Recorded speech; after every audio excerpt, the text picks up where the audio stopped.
The views and opinions expressed on this channel are solely those of the host and guests and are intended for entertainment and discussion purposes only. This channel does not promote bias, hatred, or discrimination of any kind. All questions posed and thoughts shared are part of a critical thinking exercise and are not meant to offend or judge any individual or group. We encourage respectful dialogue and love for all. Please remember to think critically and engage thoughtfully. We aim to foster a positive and inclusive community where everyone feels welcome. Thank you for being a part of Risky Behavior ENT. Risky behavior. Risky behavior. Risky behavior.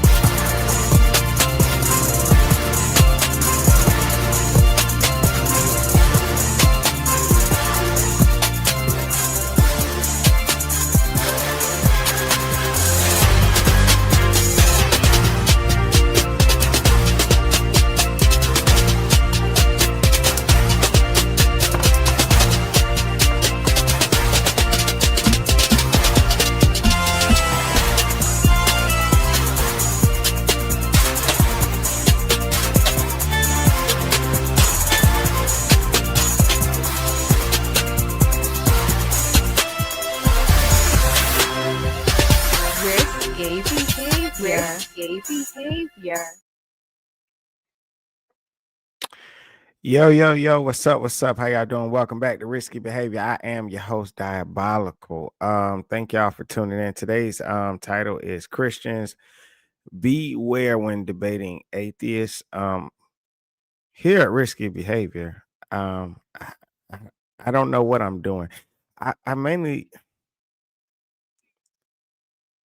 a people watcher by nature and in my heart. And so that's what I do. I spend a lot of time on YouTube. And my favorite thing is to watch debates, panels, people talking and exchanging ideas. So today I'm going to be reacting to a video that I saw. Shout out to North Star. Let me get it up on the screen. So the title of this video, and it's from a channel, North Star. Y'all can type it up, look it up, NORTHSTAR, North Star. The title of this debate is Does God Exist? Christians versus Atheists Debate. Okay.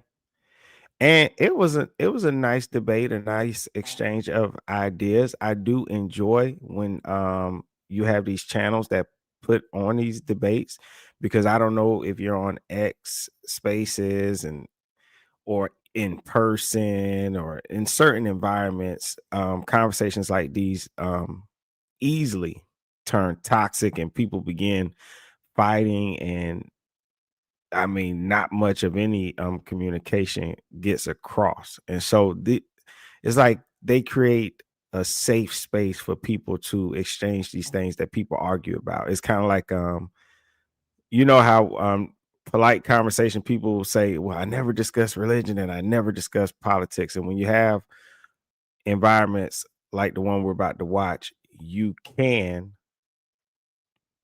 have these conversations without it turning deadly or violent. However, when I was watching this, I was like, man, you got to really be careful, especially like no matter what your religion or your belief is, even if you're on the atheist side, right? I think you got to be very careful when debating and talking to people. And I think you can be compromised if you're not careful. So I want to start off with my idea, and I wrote it down so I wouldn't forget.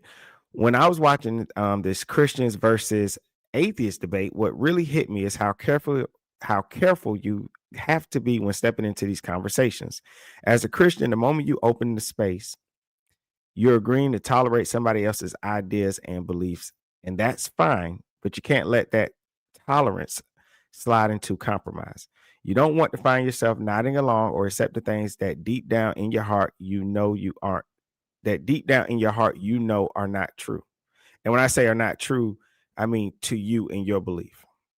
Because once you do that, You're not just debating, you're giving justification to a lifestyle or worldview you don't believe is correct. And that's the danger. Debates can be healthy, but if you're not grounded, they can pull you into places that make you question or dilute your own faith.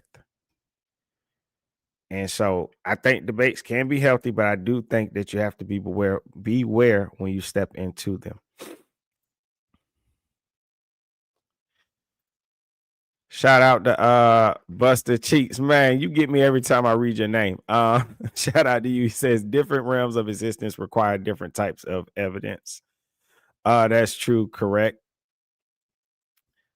Buster also says you can't empirically prove the logic of math.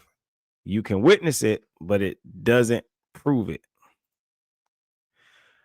Shout out to Clocks FX says yes. Yeah, because why do countries all have different beliefs? When Christians and Catholics came to America, the natives didn't know about God and Jesus. All right, let's go ahead and hop into this video. I don't want to hold anybody up at all. And Calvin says they knew it in their hearts. All right. Also, as you come into the building, please feel free to like and share. I don't even ask nobody to donate no money or anything like that. You can help me out the free way, and that's by thumbs up in the video. If you're new, feel free to subscribe.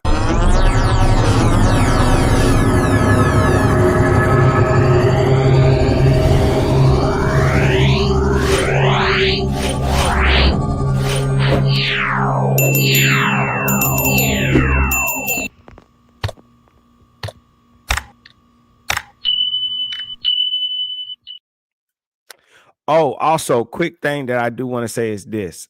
I want to see if y'all notice that when you watch this video, you have a group of people, right?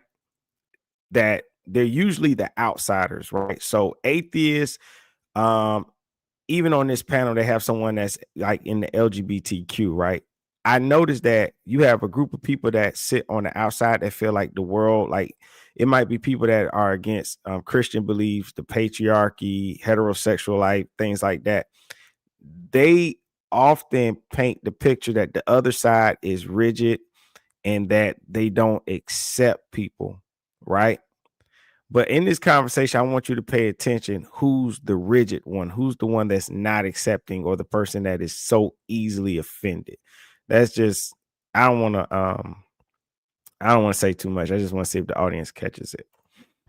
God's existence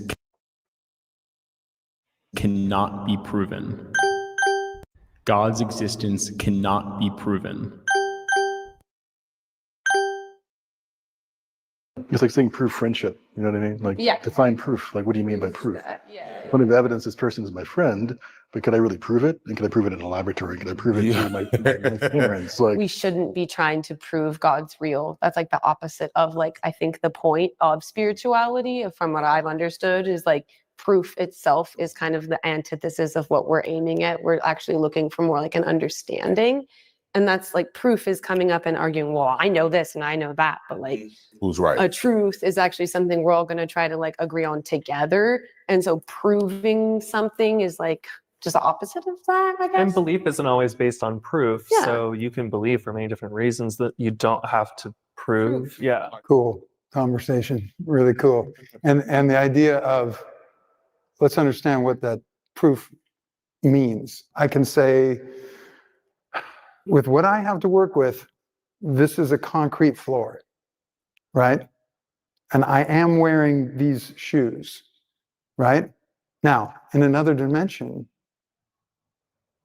that could be water and I could be barefoot, right? Or my feet could look like frogs or something, you know, I don't know. But I'm just saying, like, so the idea of, if you really want to get into philosophy and everything else and you start getting super existential and you're going, well, wait a minute, you can't really prove anything.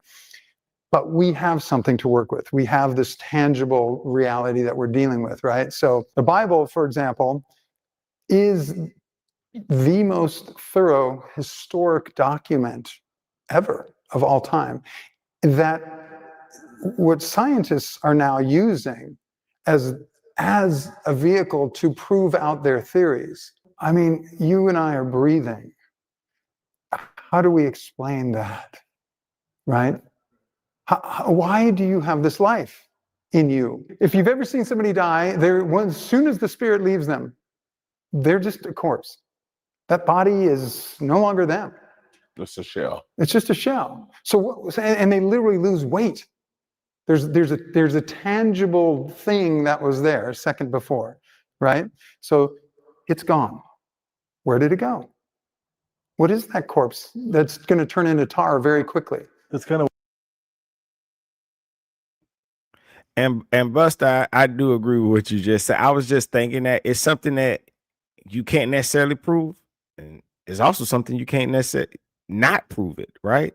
What I mean too is that, like, I don't disagree with that. I don't disagree with the idea that my body is inhabited, basically, or I'm sort of a symbiosis of two or more organisms. I don't mind that at all, actually. But I think that then the flip or the switch over to assuming that now we're discussing the Judeo-Christian concept of God is my issue. It's actually I don't have an issue with that concept either. It's not a concept I believe in, but I don't have an issue with it.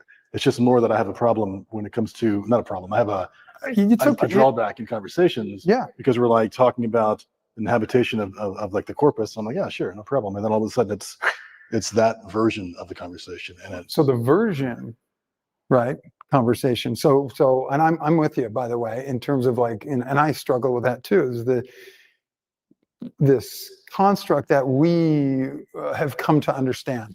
Like that in line again goes to, just like the word proof goes to, what is the Judeo-Christian God, right? What do you have? What's your input in that has brought you to the conclusion of what that actually means? But as simple as going out inside and looking at a plant, that to me proves God. This plant, everything that is, proves God. And when you do use science, right? What science will tell you is that everything ultimately leads to some intelligent creator. The chaos theory has been debunked completely. The deepest, furthest out scientists that you can find today definitively speak to this, right? And that's become a minority that says, no, chaos, it's all chaos. Well, listen, you were sitting here right now, my eyes still stick in my head. This is not chaos. God, his word is laid out in a way that says, I'm telling you I'm going. And that's a great point. DVL says it takes faith to believe in the Big Bang Theory or any part of evolution. You certainly have to have faith that the people telling there's evidence of them are telling the truth. That is a great point, and I agree with that. I think you would have to have. I think all of this requires faith. But one side says, "Oh, well, it's science," though. They don't know that they're operating in faith. They're just taking what these people are saying. Oh, that we have evidence of it. They're just saying that it's true. They're just, they're saying that we have evidence, and you're just having faith in them that they're telling you the truth. To do this at a future date. Okay, so I'm going to build out your expectation. All right, I'm going to say, and it's going to prove to you that it was me and not you that did it. Okay, and throughout the Bible, there's historical. Okay, I want you to build this pile of rocks right here, so that everyone in the future remembers that this was me that did this and not you. Okay, and you will remember it, what I did for you, and your downlines will all remember this, right? So it's telling us ahead of time what is going to happen so that there is proof. So that he does say, this is me, guys. And I want you to have these expectations, and I will prove myself, and I will prove out why you should trust me. Can I say, I feel like when we first got the question, we all acknowledged that proof maybe needed to be defined. But I do feel when all of us spoke on proof, shall we say, the concept of proof, I feel like everybody over here mentioned the word science. And so I think maybe, I don't want to say like to us versus that, but like, I feel like in my head and maybe in our heads over here, proof has like a connotation of like, you have been able to, science, you've been able to test this repeatedly, and that's what proof is to me. You can show me repeatedly the same result, therefore it is proven. But I feel like a lot of the times where I chafe when I feel like I hear you guys using the word proof is it feels like there's already an expectation that you are trying to prove. And so that's what I think my first point was, is we can't maybe prove that God's not real, whatever, Judeo-Christian God, whatever, but also we can't really prove that he is real. And so I feel like a lot of the times when Yo, shout out to Joe. He says this dude needs more testosterone in his voice, right?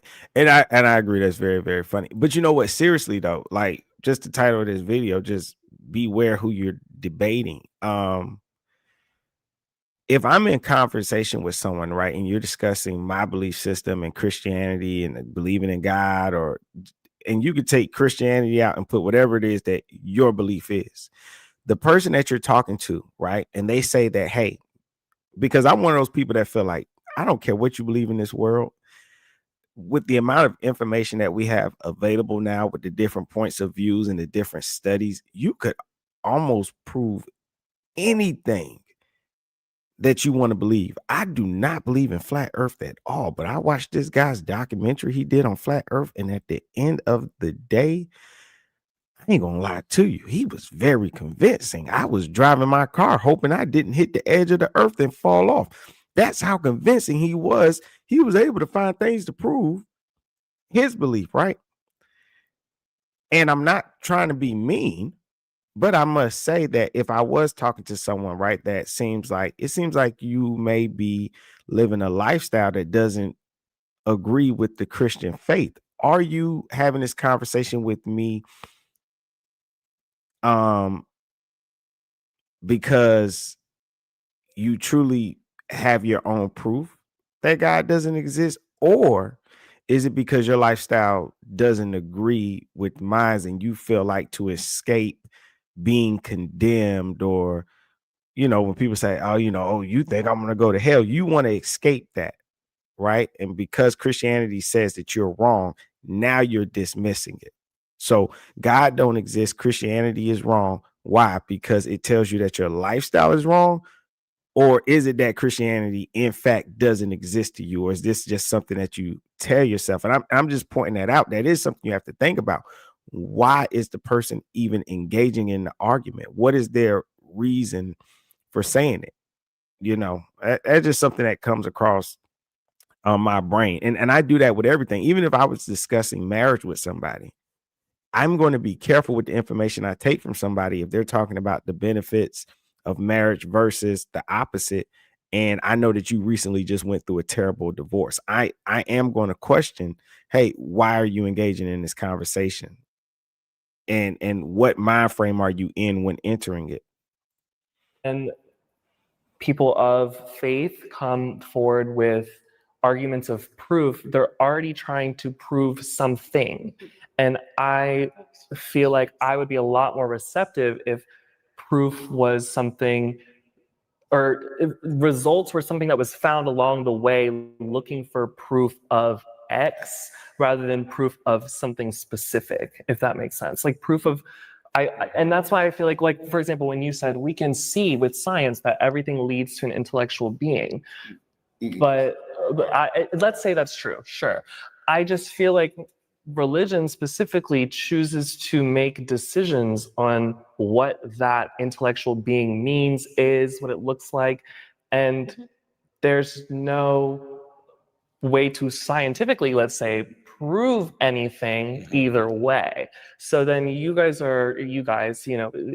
people that are coming from that space are just, it's like a self-fulfilling prophecy. You see what I'm saying? Like you're not approaching the subject of proving life or creation or whatever from an unbiased stance. There's already a script, and then it's like you're trying to check off based on that. It's usually considered like poor science if you were going about it that way. To add on to that, I feel like, and to reference like the language that was used, like we all talked about kind of like both sides and maybe like proof or whatever, and you were just bringing up like your side of the understanding of how it makes you feel when one version of the story is told a lot.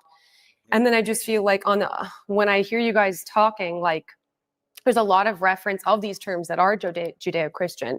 And so I wonder if there's a way that we can talk about these topics and these conversations without referencing specific the Bible, this Judeo-Christian thing. Can we still talk about this idea of proving God without you guys? Because we're able to talk about it without using these terms because maybe we know the Bible, but I personally don't know a lot about it. There's no presumed ending point. So I don't have a bias. I don't have an understanding of it, but I'm still able to talk about it with language and words that I might understand. So I wonder if that's something that can happen, because if that can, like, I think that's going to go a lot more along the lines of like less proving, but more like an understanding, because we feel it probably can't be. There we go. There go the first one right there. What I was talking about earlier. So can I talk to a Christian and they're not going to bring the Bible up at all? Let me handicap you. Can you?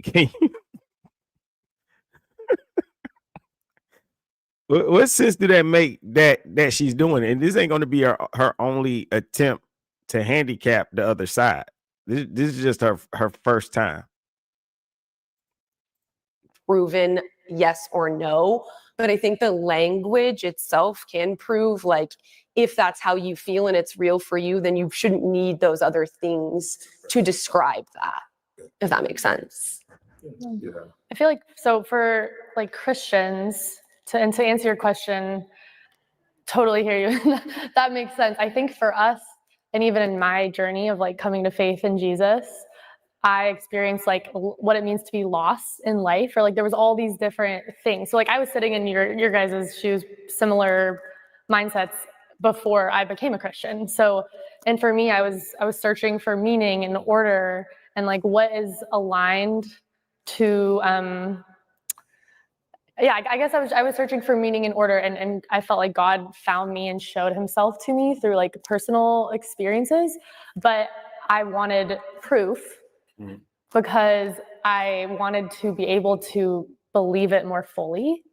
In the Bible, Jesus is telling people like, I am God, I'm going to he's going to like come back to life, and then he's going to ascend into heaven.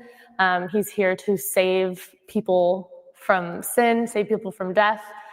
And historically, he dies on the cross, and then he comes back to life. Like he literally shows himself to over hundreds of eyewitnesses. And those are historical documents that can't be, like kind of what you're saying, but like can't be disproved. And I even think about school or timelines, like everything is BC, AD, right? Like this was a huge historical event that even caused like years and timelines to be defined by BC before Christ, AD after his death. That like our society has even carried with us through like history. But what's interesting is like if Jesus in the Bible, like if he said he was God and he didn't raise from the dead, this miracle didn't happen, then no Christians would believe he was actually God. But he said he was God, and then he did raise from the dead. It's a proven fact in history. And it's hard to, it's hard to turn a blind eye to that once you see that or like hear that, because it is so real. Wait, can I just add a comment really quick?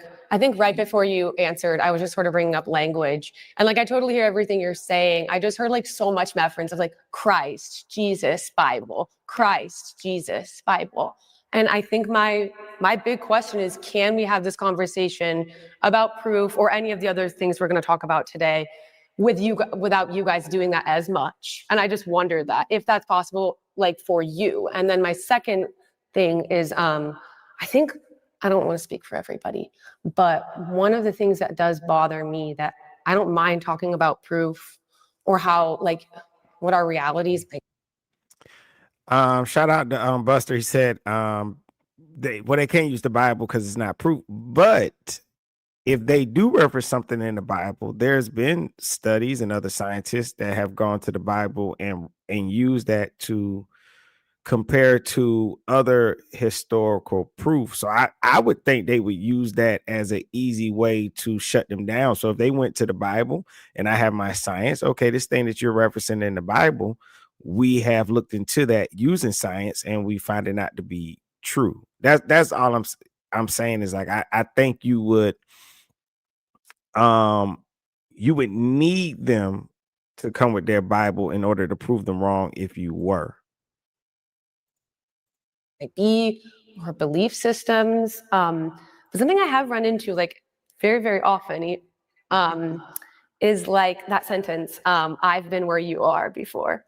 I think it does just really rub me the wrong way because you haven't and in any way. And you actually know literally nothing about me, and that's okay.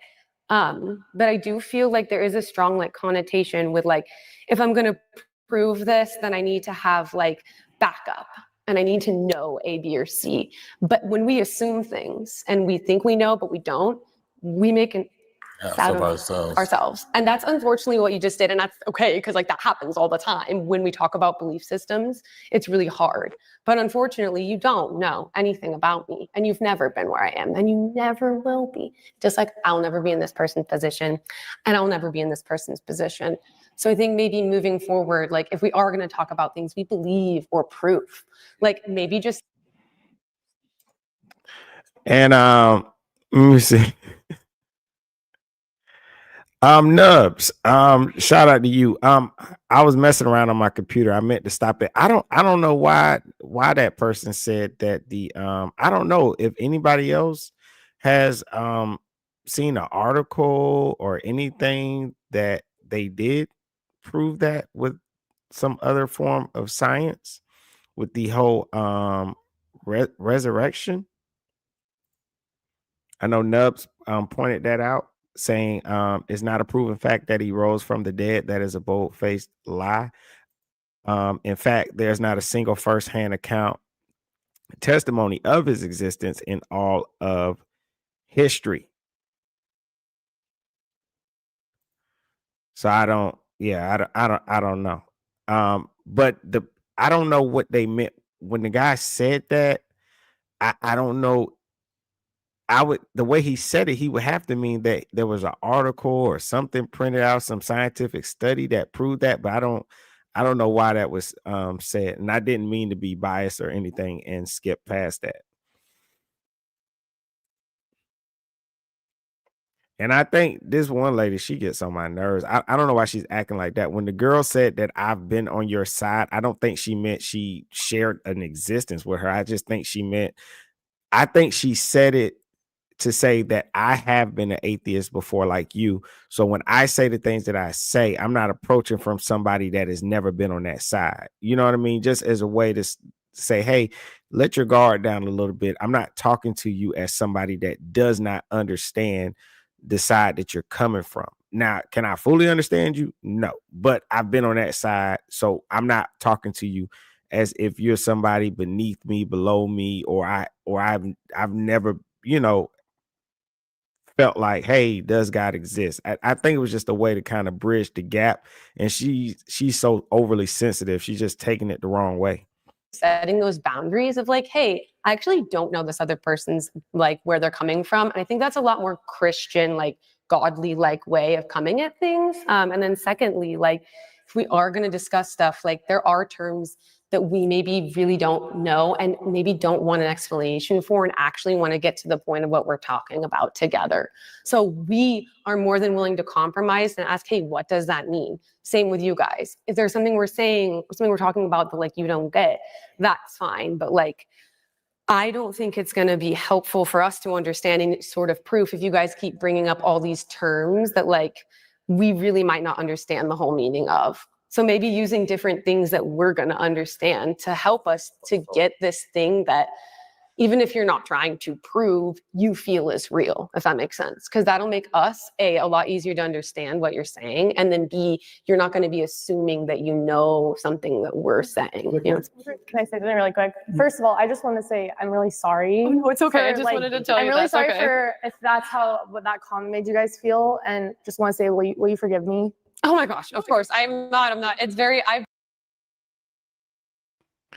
Yo, what up? What up? What up? Shout out to my brother, the Prince of Petty is in the building, man. What's up, brother, man? How you doing? Done the same thing. I'm a very empathetic person. And then people are like, wait, how you don't know? And I'm like, you're right. I actually don't, but I am trying to see where you're coming from. And that's the part that I wanted to point out, because I feel that from you. And that is godly. That is Christian from what I've heard. So that's like, that aligns. I just think it's using that language and trying to like do that with each other when we're discussing. Right. And what I meant by that, and I'm so sorry that it came across as that way to you, was in the context of this conversation being Christian or not Christian. I specifically meant I have been on the other side of this conversation. There you go. And That's so a better I don't way. know what your lives have been like. I've not walked in your shoes, but I just meant in the context of this conversation. You have been somebody who did not have a faith, and regardless of our beliefs, you know what that might be like for you in your life. Yes. Sweet. But I'll let you speak to the other part of that if you want. So I totally hear what you're saying in terms of communication. So I guess I would say then, why don't we let you sort of lead the dialogue, and then we can do our best to. So one of the challenges that we have when we're talking about Christianity is that, okay, how do you understand God as a human being? Okay, so God can communicate with us directly, right? We can ponder and meditate and observe, right, through our simple existence. But primarily, it's going to be through the Word of God in Scripture. And so for us, especially when we're talking about proof, okay, we cannot justify ourselves in ourselves. So we are justified through Christ, and Christ is speaking to us through the Scripture. So that's why we're constantly referencing it. That's why you constantly hear God, Jesus, That makes sense. Can I just Bible, say, right? though, That's why. I feel like you guys are coming from a place of maybe to like defensiveness, and maybe we've put you there. But like I like don't like I'm not looking for like prove to me right now that God is real or like whatever. You know what I mean? Like I think maybe where at least I'll speak for me. Where I was coming from was a space of I don't really think it's possible to prove. And I think I heard a lot about faith. I think. And that's funny to me for somebody to say, I feel like y'all are coming from a place of defensiveness when only one side has been defensive. And while he's talking, she's pointing the finger like she's been the one complaining. She's been defensive to the point where the lady apologized to her and said, hey, I didn't mean to offend you. Like, these people. To me, faith is, I mean, a simple definition for faith to me is belief without proof. And I feel like when you guys go to prove or whatever, you start talking about the Bible and such. And I just think like we can't relate to that language. And there's so many discrepancies there. Like, what Bible are we talking about? Yeah. And also when you say it's a proven fact that Jesus Christ resurrected, and that's why is it though a proven fact? We can prove that Jesus is real. Have you ever met anybody that's come back to life? Do you think that that is a feasible thing that can happen in reality? You know what I'm saying? Like we get to a point where you guys are just saying, this is what I believe in and it's been proven and we can decide that and move on. Mm-hmm. And I think we're coming from a place even before that of, how do we prove something like this? How do we go about this? And I understand you're trying to like tell us like your process with the Bible and everything, but other than that, like the word of Christ and like your idea of religion and God, how do you genuinely sit there and say like, there's whatever this looks like to you, I don't know because I don't believe. I'll just say that. But there's a man in the sky and he's talking to me or whatever. Whatever this looks like to you, how do we prove that minus the Bible, minus scripture, minus, and that's what I think, yeah, I'm low-key just trying to paraphrase exactly what that's what I was trying to say, is that I don't have any issues with it, but yeah. Faith, belief, right? That's what you're saying, right? Something that you can't prove. Faith simply, no, so, but here's what the Bible teaches us, okay? The Bible teaches us that having faith without knowledge is dangerous. Okay, so you have to have knowledge and understanding, right? In order to have real faith. So you have to do your homework. You got to study. You got to get into it. You got to be able to justify to yourself, the individual, right? With all the construct that you individually are, you have to be able to convince yourself, right? Okay, I've gone down this road to the point where I now believe. That's a continual thing, by the way. That continues to grow. That continues to expand, right? But you have to have enough homework under your belt to have that knowledge base. So what is that homework? Like I said, you have to seek God. So if your intention was, hey, I don't want to know God, right? Then you won't. Unless God has other plans and just gets in your life, and whether you like it or not. Okay, and that's happened to me, and that's happened to a lot of people. And of course, I'm a thick head, so it took a lot longer than it probably should have. And I had to keep getting hit in the head over and over and over until finally I was like, okay, I'll do the homework, right? Then I have to study. Then I have to seek God. Then I have to read the scripture. I have to read there's a lot of text that you can get into. But why do you have to? To gain knowledge, so that my faith isn't simply blind. It's not simply belief because I decided it. But is that knowledge based on true proven fact, or is it just knowledge of stories that we have collected over the years? That's going to be up to you to determine. Yeah, but couldn't that work for a non-believer as well? You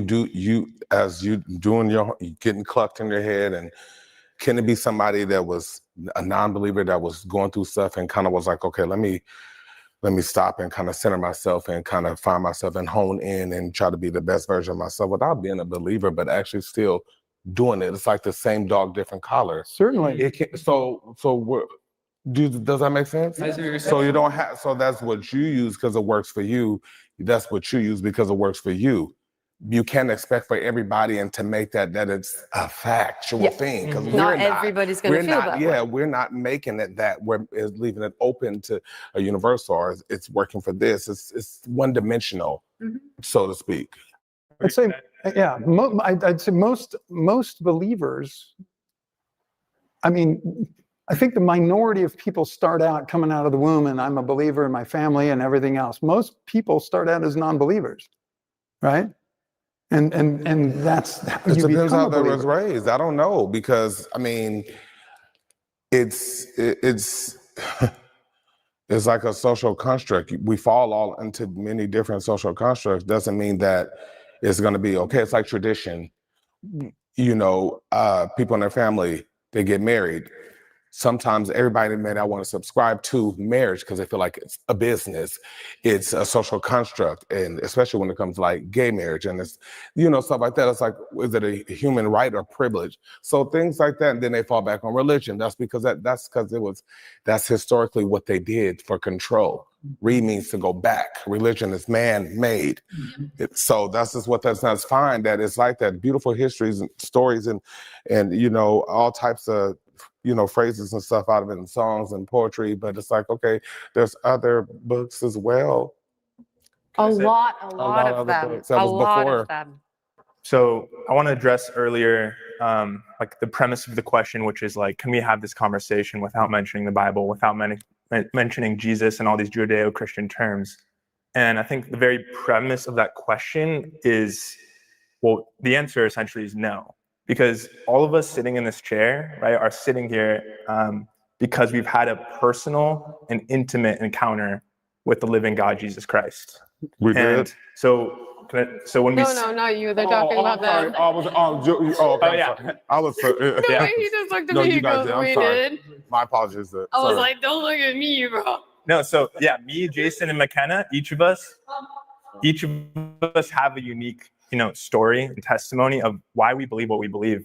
If anyone was to walk in here and try and convince me otherwise, hey, don't call God Jesus, I'd be like, what are you talking about? Like, Jesus Christ is God.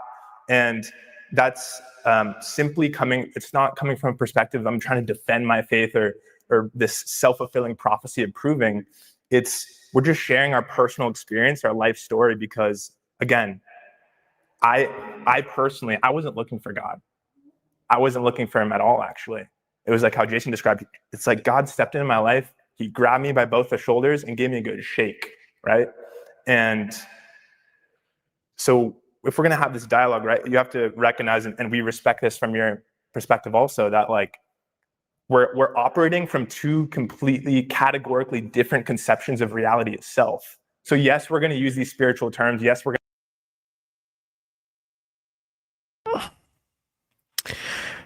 Yo. Let me see. Is it showing? Okay, so but shout out to Harry Vanso says religious people try so hard to make it seem like their life is all great because of God. My life is equally as great without God. I'm living my best life and giving back to my people. And I would be honest and say, yeah, I've heard people say things like that. But I think both those people on opposite sides of the argument are both correct. I think the main issue is a lot of times when we talk to each other, because I do understand what Harry is saying, is that we always want to, instead of just talking to somebody to learn them, we talk to them to win. We talk to them to, I'm right, you're wrong. And it's like, no, you're both right, right? You have people that without religion, they have no structure.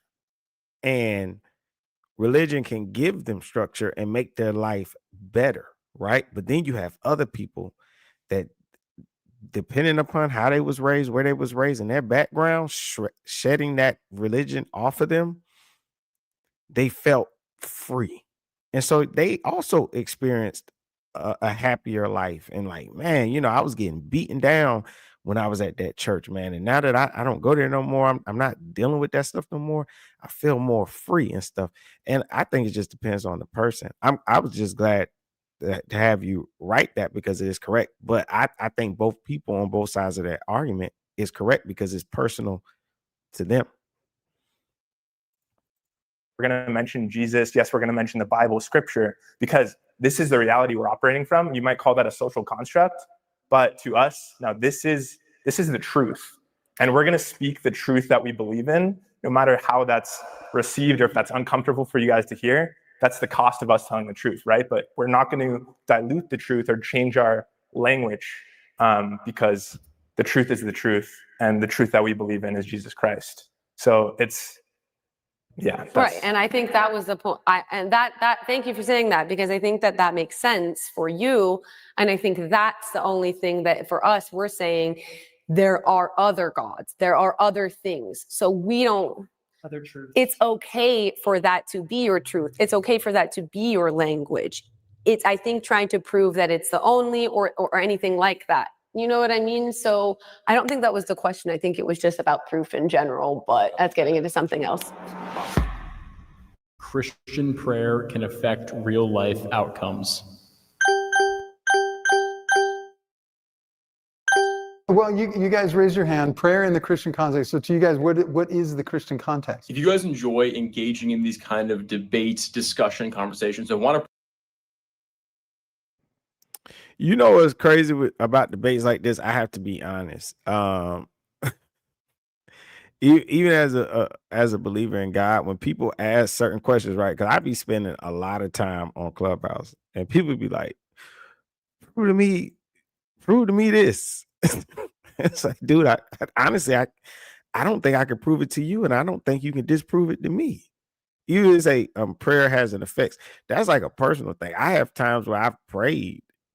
And matter of fact, I don't even want to say it like it's a one-off. Like, when people say, I had times when I prayed. No, man, I've prayed a lot and things have happened, but I don't know how to prove that to you if you ask me. I have no idea how I would show that to you.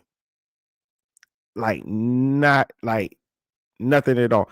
It's not like science where if I did an experiment and I could write it down and I could give it to you, and then you can go home and repeat the process. And it's like, that's the proof, right? But I think that's what proof is. I don't even know if proof is the right word to bring when it comes to certain things in religion, or even if it's not religious, certain things so far in the past is no way we could test it, right? It's kind of like when people go, if Tyson and Ali would have gotten a fight in their prime, who would have won? Nobody has proof of who would have won.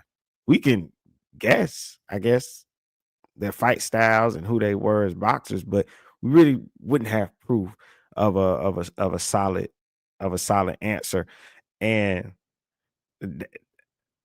I don't know if debate is the correct word to use when you're having these kind of conversations. And I think that's the issue, debate.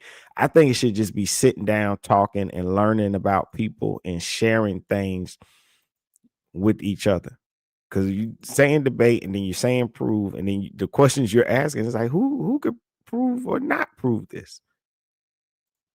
How do I skip past this?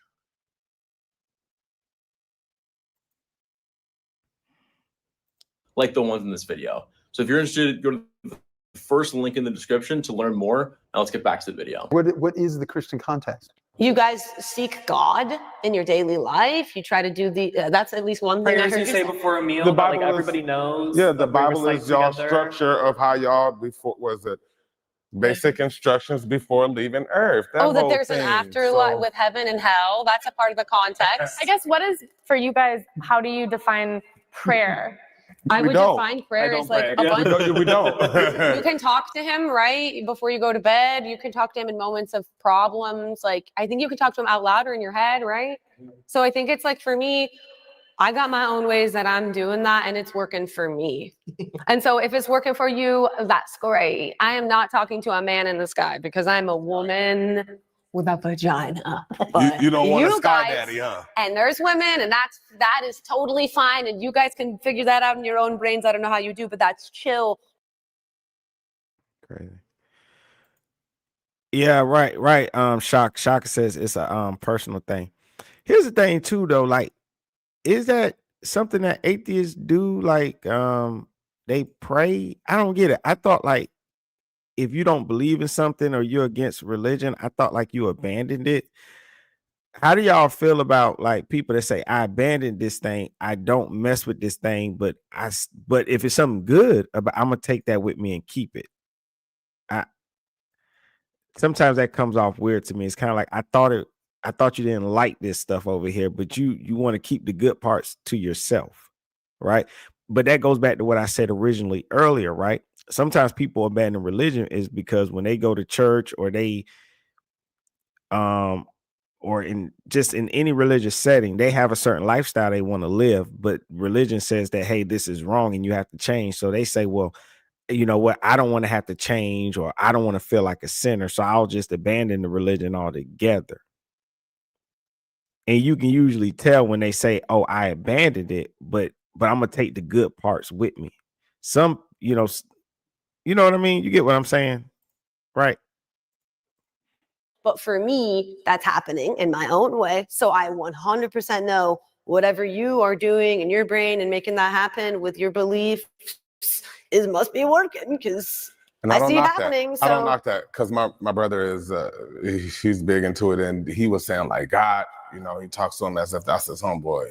Oh, if this is that, I want you to do this and blah blah blah blah blah. And it so happens, and then somebody say 11:11, and then that happened. exactly. Oh no.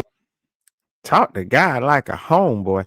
I think that'd be the main thing why people push back on religion. I'm not even no overly super religious person, but I think people just honestly just want to do what they want to do. That's all it is. It's an abandoning of the structure that you do not agree with, because God is not your homeboy. Wait, say that again, Jay. Oh, and Harry, they don't have atheist churches. I thought they had atheist churches.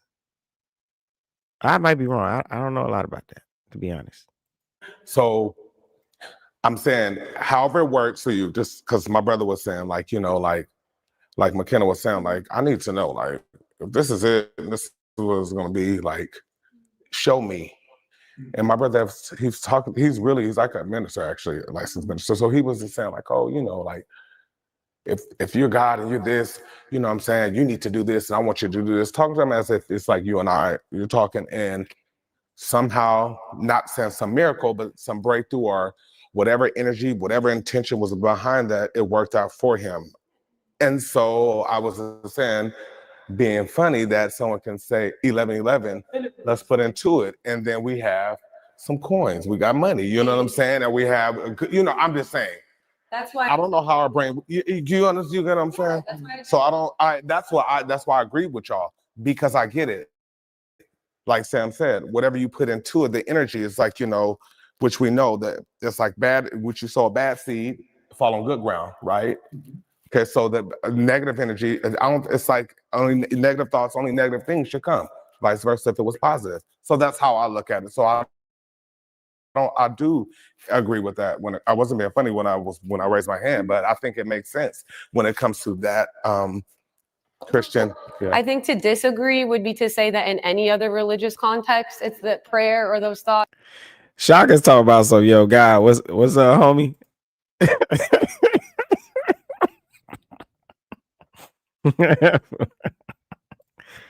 Yo, what's up, homie?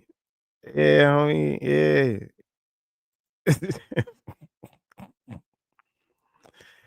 Shout out to C, says that's the problem. People want to do what they want to do, which is against God's will. Exactly. And I think for a lot of people, and I'm not saying this, you have some people that I've heard give a legitimate, like they gave an argument where, because I heard a person say this one time, they said, man, I really, really want to believe in God. But some of the things that I've seen makes me not believe in God. And that's somebody I can see that has a legitimate struggle and they're trying to find their way back, right? But some of these other people seem like they just don't like the rules. They just don't like the rules. So they say, well, there is no God and religion is this and religion is that. Why? Because they just don't like the rules. Then you have another group of people that, we have to be honest, it's the church's fault. People that went to the church and got screwed over something terrible. I mean, victims of abuse. And I can understand why they walk away. But what I want to remind those people is this. You could find out whatever you want to find out about your math teacher. You can find out your math teacher is a pervert, a gangbanger, a bank robber. You'll never say, oh, this math ain't real, right? And that's another thing. I probably have to talk about that some other time, man. People got to stop attaching their religion to these people. But I can understand you have these pastors that want to be rock stars, that want the people to look at them like they're rock stars. And what happens is the people usually form an attachment, not to God and building their relationship with God. They end up forming an attachment with that pastor, that leader of that church, and they fall in love with that person. And so when that person falls, so does their faith falls along with it, Harry says, Harry answered my question. He said, no, there is not atheist churches. LOL. Atheist people don't have a God to pray to. An atheist church would be people handing out food to the homeless because we put our energy into people, not God. Come on, Harry. You know y'all can get together in the building and discuss ideas. That would be y'all form a church, man. Right. Shaka says you'd have to believe in that magical sky genie first to acknowledge his will. Yeah. Don't do anything in real life. And like, I think that is to negate like some of these religions we've been talking about that are like really, really, really old and existed long before any of this like male-centered religion. And so like for me, I'm not. Are y'all jumping Buster in the chat? What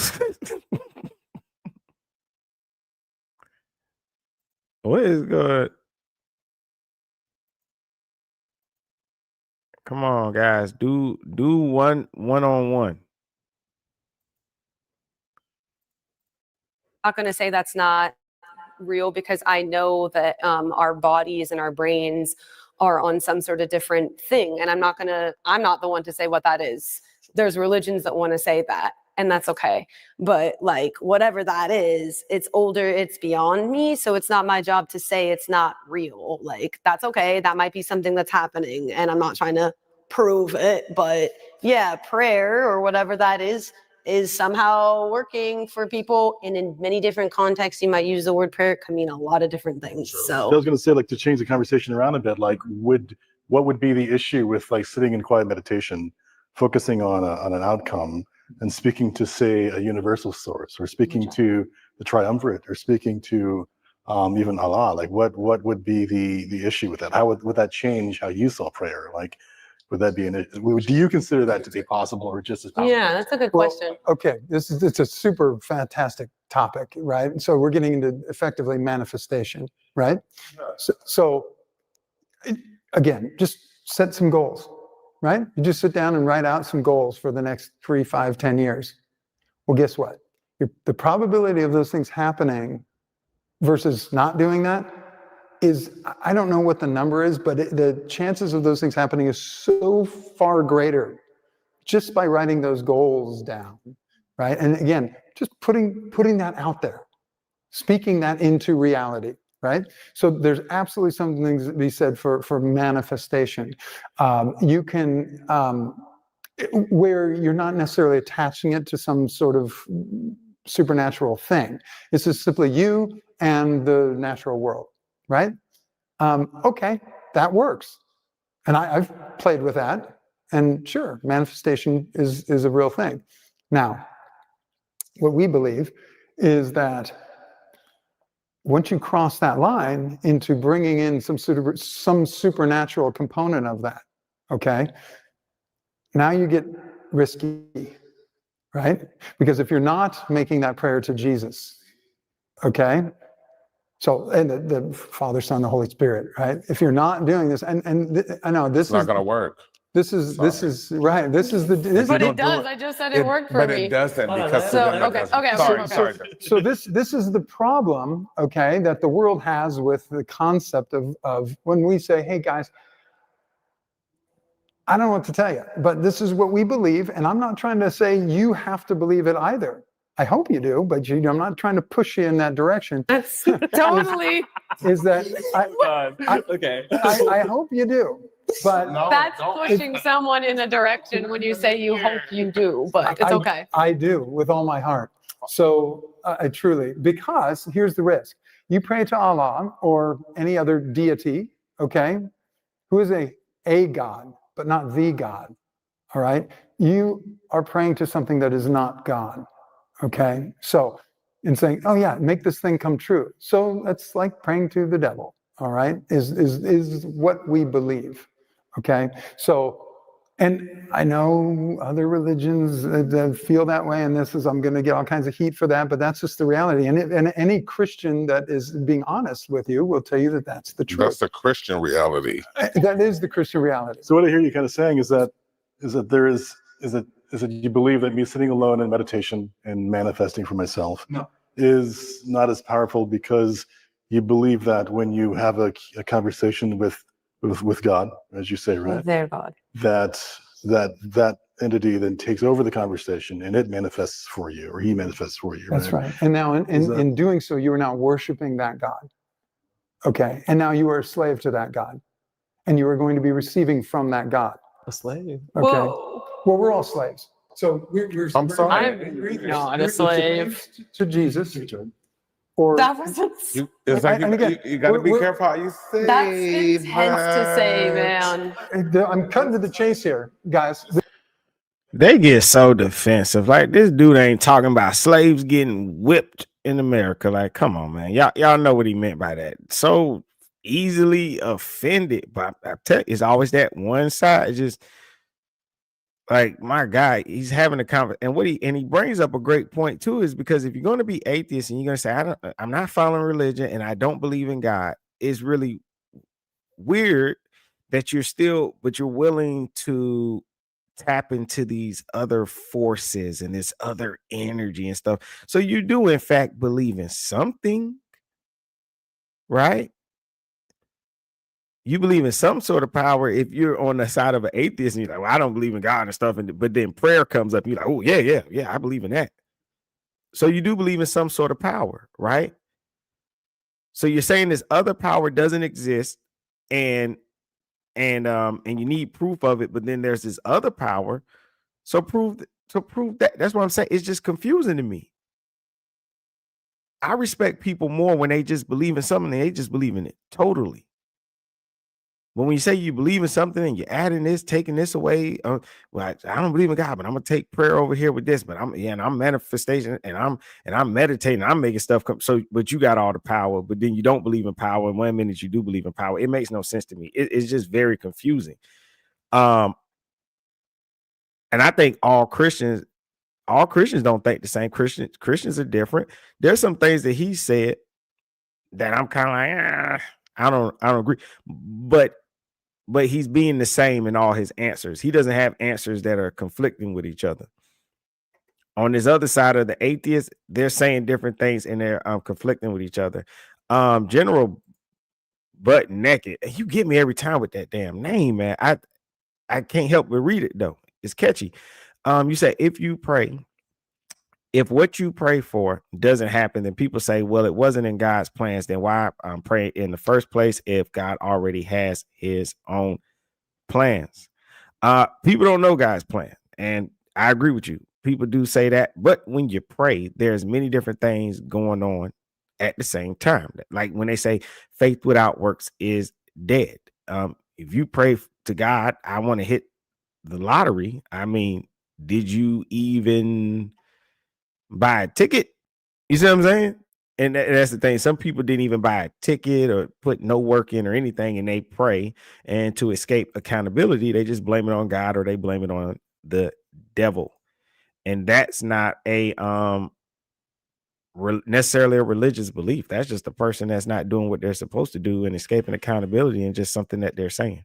They have no idea if that was God's plan. So why would they say, oh, it wasn't in God's plan or it wasn't God? They have no idea God's plan. So that's just something wrong. That's just something that people say.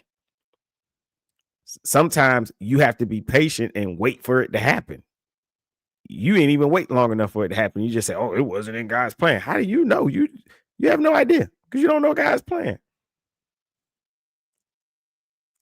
And shout out to C, says, it's not my job to prove to you God exists. It's my job to be his follower. Shout out to my brother, Marcus Banks. Sorry, brother, I didn't see your comment right away, man. What's up, brother? How you doing? How you doing? Good to see you. You shouldn't speak for other people. I'm not speaking for other people. And this is, again, Sam wants to hear. I'm not justifying myself. This is from the Bible. This is the word of Christ. Okay? You're either worshiping Jesus or you're worshiping Satan. Okay. So any form other than, that's too simple.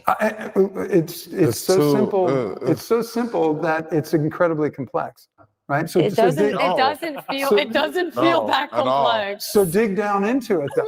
Where does that go? Again, why is this just pretty messed up? Why does it do this? Flawed system. Right? You position two blacks and whites. You said you either are a slave to Jesus or a slave to Satan. Where is the full gray middle ground spectrum? Again, this is funny. I won't reference what we're not supposed to, but this is what I thought. And that's the thing. I told you sometimes people don't like the rules, so you have to be careful who you're going in conversation with. The middle ground spectrum, it is none. You either living righteously or you're not. That's it. You don't get to say, well, I'm going to settle somewhere in the middle. Do you have people that exist in the middle? Yes, but that's not where you should settle. The people in the middle are either working towards the right or they're either working towards the left, but nobody gets to just settle in the middle when it comes to, so he's explaining his religious beliefs and that it is what it is. That was fantastic. Okay. Is that people want the gray. We want to live in the gray. We don't want it to be black and white because there's no wiggle room there. There's no option for me then to create my own reality. Okay. And that seems like a cheat because, hey man, I've been given this thing. I have this mind. I have this intellect. I have this capability of honestly creating my own universe within my own mind and my own being. And now I'm being told that like I can't do that, and I have to just choose who I'm going to be a slave to. That seems like like I'm getting robbed, right? But the reality is, It seems like you're robbing yourself. That's- You've limited your brain to be it's either one or the other. or have I chosen to expand it into an eternal reality? If that's what you view as expansion, Well, but it takes some exploration, but that's the conclusion that we have come to, is that it is beyond anything we can even, frankly, really conceive. But it's the ultimate freedom. Well, if somebody is, what is the ultimate freedom? Being a slave? Slavery to Christ. Yes. I wouldn't use slavery to Christ. That might be the wrong slogan. I might that might turn some people off. This is why I'm not trying to convince you guys, right? I'm just speaking the truth here, right? no, that's, And this is from the word of Jesus. yeah, but Jesus say from didn't Jesus attempt and not to truth. pull anybody. In fact, Just he to repelled circle people. back around, I was going to say earlier about like proof, right? I was going to say that, and you mentioned faith, and I think you just said something similar too, and that's that there's a strong connection between faith and confidence and belief and trust. And for me, that they can always mean the same or similar things. And I feel like if you take it out of the context of religion and think about the things that you're confident about, or the things that you trust, or the things that you just have beliefs about, or just that you have sort of confidence beliefs, like I'll get to work, okay, fine, today nothing bad's going to happen to me kind of belief, then I think that that's more the type of proof that, or the type of interaction that you can have with that sort of religion or belief. But you can't really have the kind of proof that you might believe is out there, or that, say, somebody else might want to use to document a path from I don't know anything to the certainty of what you say being true. So I feel like if I were going to use that in a different context, I would say I'm confident that I'm good looking today, right? But I don't need to convince you of that. And I also don't need you to convince me that I'm not. You know what I mean? Like, it's one of those things that's sort of like, By the yeah, way, you you are could, handsome today. thank you for that. you can technically prove that I'm not. You could like asymmetrize my face and look at it and turn it around, right? You can prove that I'm not, but at the same time, or that I am, technically speaking. But you can also just leave me be, or I can leave you be. I don't need you to support that confidence or that belief. You know what I mean? And I feel like something comes up for anybody if I'm walking around saying like, hey, I look good today, don't I? Like, it becomes like a thing where you start to wonder, like, why do you need me to believe that? That's it. And how far can you take that? Connect it out here. Yeah, I was saying, how far can you take that type of belief, confidence, or trust? Like, I feel like that's kind of where I am with that. It's sort of like you can't prove that, and even then, like, we're talking about like prayer to the Judeo-Christian God, like I said, or prayer to the universe, or even prayer to yourself. Some people strongly believe that they sort of represent the universe within.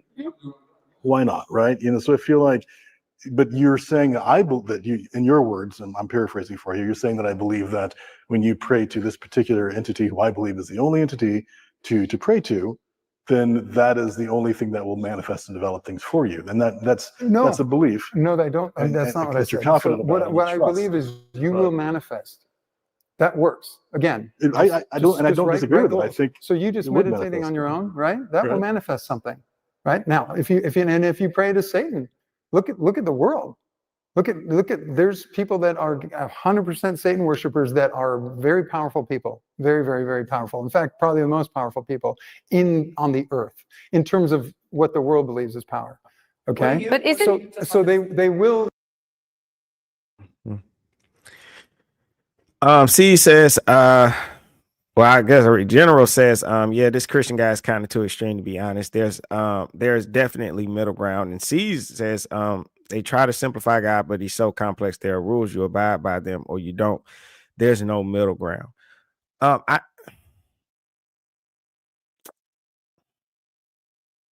think that people take away the word God, church, religion, spirituality, and they think that they're doing something different. And I just think people don't realize what they're doing, right? Like, I think it's confusing when this guy says, well, hey, you're not praying to God. Who are you praying to? And they go, well, I don't pray to God. So I don't pray to anybody. I'm not worshiping anybody. I don't worship God. And it's like, yeah, you do. I remember somebody pointed out, like, just look at when somebody goes to a concert. I remember like people like Michael Jackson, right? They had to keep ambulances outside his concerts. People would pass out just by the touch of him, right? And you go back and you read the Bible, the story of Jesus walking through the community, and the woman just touched his coat, right? But you could compare that to a Michael Jackson. And this person or your favorite music artist, and you're at their concert, and they're elevated above you on a stage, and you got your hands up and you're waving and you're chanting and stuff. You are engaged in a religious worshiping behavior, whether you realize you are or not. You are. The same way when you say, oh, I'm meditating and this is when I my manifestation. But let me tell you something. If you get up every day and you tell yourself, I'm ugly, I'm not beautiful, I'm not good enough, nobody will ever like me, my job, nobody likes me at my job, I'm never going to get the promotion. You were not meditating when you did that. That was your insecurities. But guess what? That was your form of manifestation. And guaranteed, you tell yourself that enough, your behavior is going to mimic that. It's going to show on the outside, and that's going to be your results in your life. People don't realize they're doing things that they're doing because they think I walked out the church and I don't believe in God. And so I'm no longer doing these things, but you are. That's what makes me laugh. I know General brought it up earlier too when he was saying how you got people that say, I'm not religious, I'm spiritual. You're doing all the same things. It's to the point where spirituality has turned into its own religion.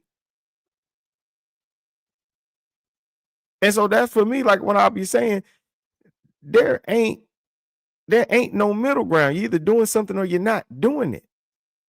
And that's even for the people that say, well, hey, I'm not going to be religious. Well, then cut it off completely. Don't leave the religion and then continue with the same behavior and try to call it something else, because that's what you're doing. And this is what they're arguing about right now. And they have a problem with them saying, well, if you're not worshiping God, you're worshiping something else. And they're like, well, no, it's not. What I'm doing is not worshiping. Yes, it is. You will Satan manifest. a Judeo-Christian? Okay, it's a question of what you're that manifesting There's not as many people. and where it's coming from. That's the difference. That is a question though too. Like Satan is in itself a Judeo-Christian concept too.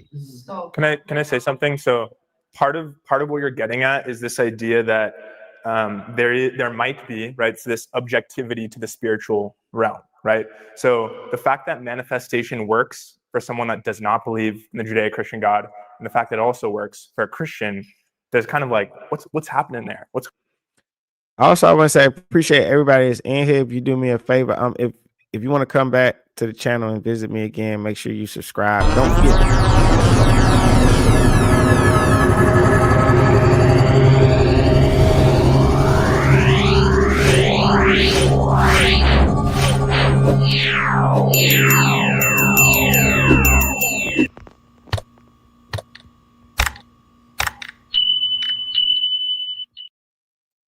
Going on there. So this is where it gets interesting. Again, we're kind of going back earlier. What is the nature of this reality? What is the nature of a human being? The fact that we are both these spirit body composites, right? We have a soul, we have a spirit, and therefore because we have a spirit, we are also in a spiritual reality, right? This reality that we experience, this life that we experience as human beings, is both a physical reality we can perceive and a spiritual unseen reality that we cannot perceive.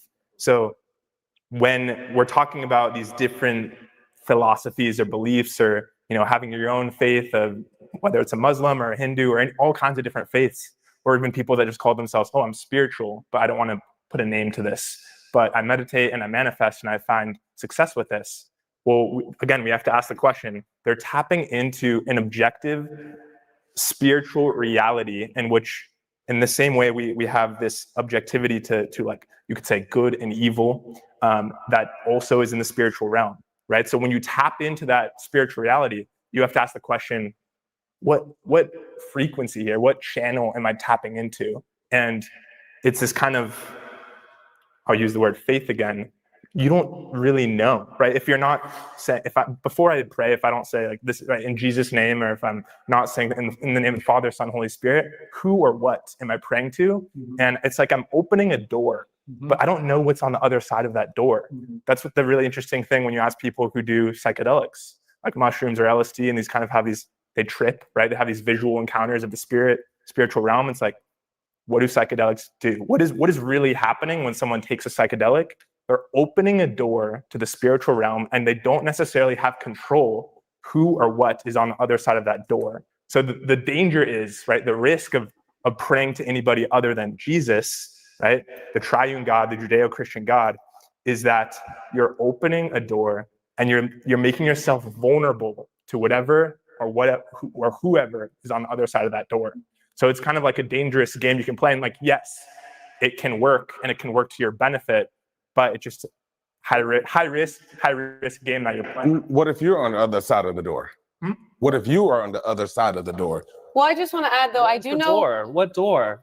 I just think that we say these things like they are just facts, and that's where I think we chafe a lot. Is like, when you pray, you're opening a door to the spiritual world. That's not just a statement you can make and have all of us go, yes, let's continue with the conversation. And that's what makes things weird is like, even you saying like, manifestation is real, sure, but if you're praying to anybody other than Jesus, you're praying to Satan. It's not gonna work. It's like, it's dissonance. You guys are so close, and then you take it left down another path, and it's like, well, this is the way it is, and that's just what we all know. But that's where we chafe, because it's not the way it is. But that's good. It's not how we all know. And I think there needs to be an acknowledgement, like I think Julian was saying, where sure, He really has an attachment to that word chafe. maybe you look good today, but like you going up to me and being like, I look good today, it's a fact that I look good today. You know that I look good today because I look good today, and it's a fact.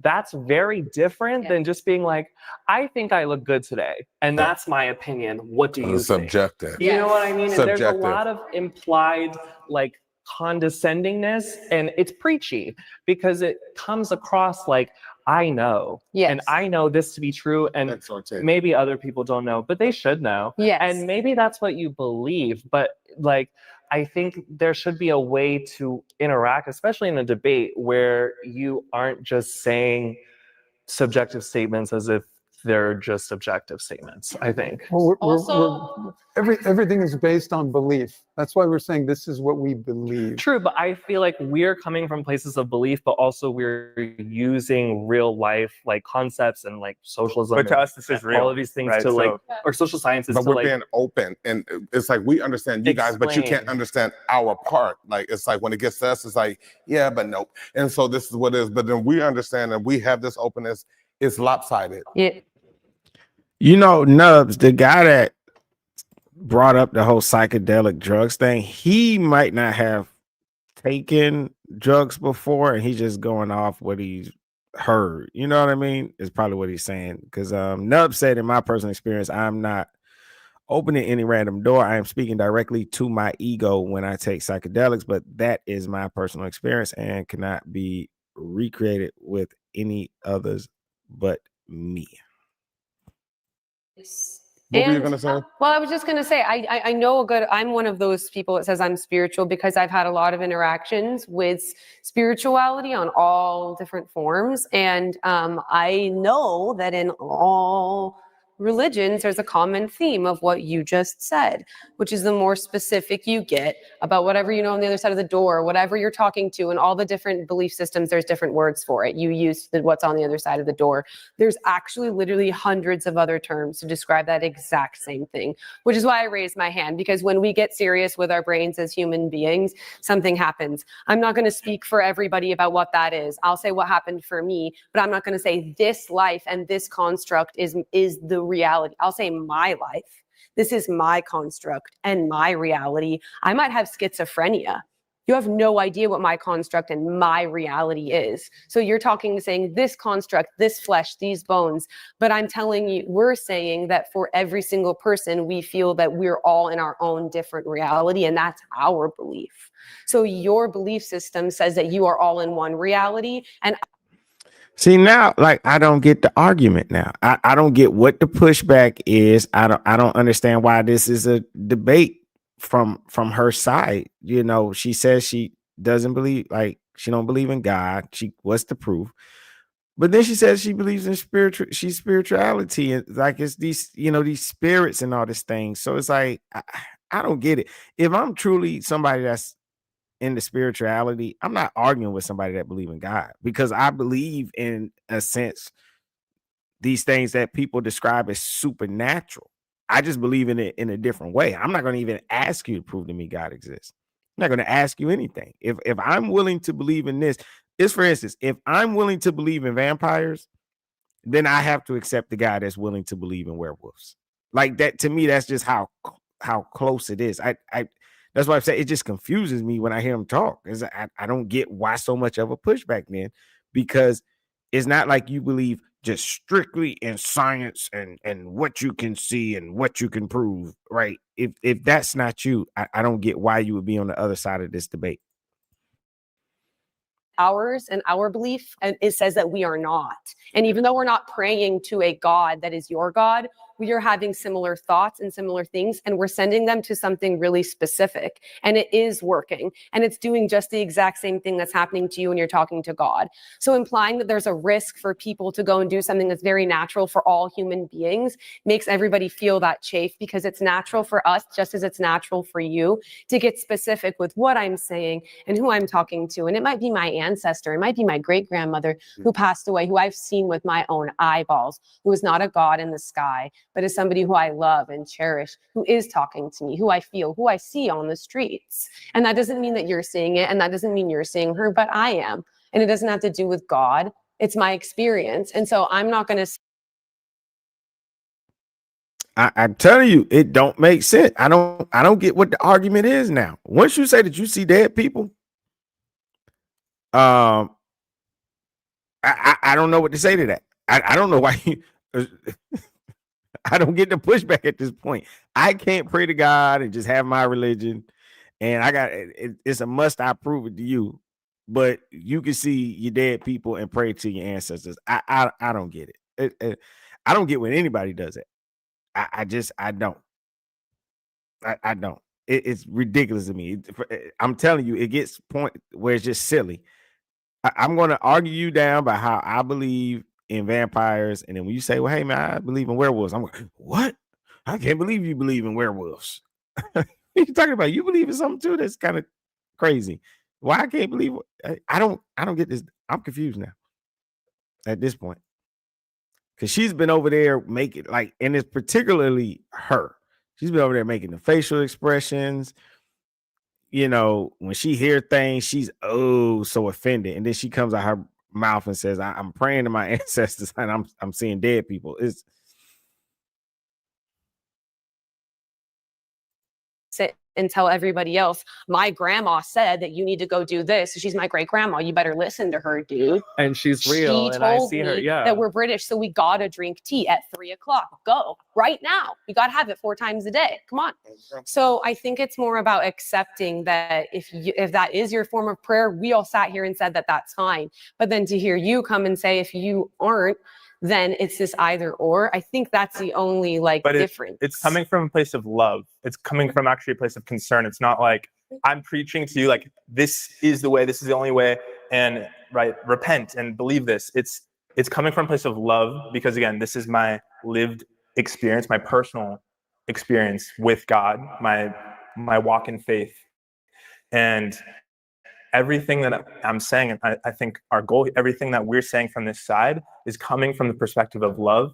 And when I say it's a risk and when I say it's dangerous, it's because I don't want you to encounter. Eaton, I don't think this is not Jubilee. This on North Star. I think it's different. Are they the same as Jubilee? Because I do watch Jubilee a lot. I don't know if North Star is associated with them. Is it a part of it? Let me know. Evil. I don't want you to encounter Satan. So as divisive as that may feel, and as difficult as those words might be to ingest, I can't help but not speak from that perspective, because I'm coming from wanting your highest good in mind. I'm coming from right. And my mom might want that for me, or my dad, and that's great. But I think the difference is that you're not somebody who's my mom or my dad. And so having that sort of pressure from like, hey, I have this coming from love. Well, I didn't ask for that. And I know you might love me, but I'm not asking for that interaction right now. I'm just asking for you to see me as a human. And we can get to any of these other empathetic, this is my belief and how I feel about you after. But at first, I think it's more about just like seeing each other. I'm sorry, but nothing she's saying makes sense. I didn't ask for that. Actually, you did when you signed up to come into a debate and hear other people's point of view. That's exactly what you signed up for. So it's exactly what you asked for. You agreed to sit down with people that do not believe or think as you think. You would have to know that you're going to hear things that you don't like. And she's been a crybaby this whole video. Like, can I in terms of communication, okay, we're being asked a question, and we're all just sharing our sense of reality, right? What we believe. So, and I'm getting a lot from you guys that you're feeling judged, that we are trying to tell you how it is, and all. No, none of us feel that way. This is Do you feel that way? Do you feel judged? So then we can't. It's a form of communication. why? See how rude she is. She doesn't feel judged, but she's been offended this whole time. Even the lady right here, well, she's the only lady on that side. Even she apologized to her earlier in this debate. So you would have to feel judged if you're sitting here saying, I didn't come here for that. I'm not here for that. Yeah, you are. You here to hear other people's talking points. And when they talked about prayer, he was talking about from the religious point of prayer, being careful who you pray to. But I think that would be common sense, even if you're not a Christian. If you're praying, or you're anybody that believes in tapping into different powers, anybody would tell you to be careful what power that you tap into. You have people that practice being like witches and different things. Even they would say that same thing. That's not even something that a Christian would just tell you. Be careful who you're praying to. Be careful what power you're tapping into. But she has something against the religion. And that's why I said you have to be careful who you're talking to. Because if a person comes in where they just are just totally against it, she's just in like full on attack mode, man. She's been a victim this whole time. I'm hearing communication.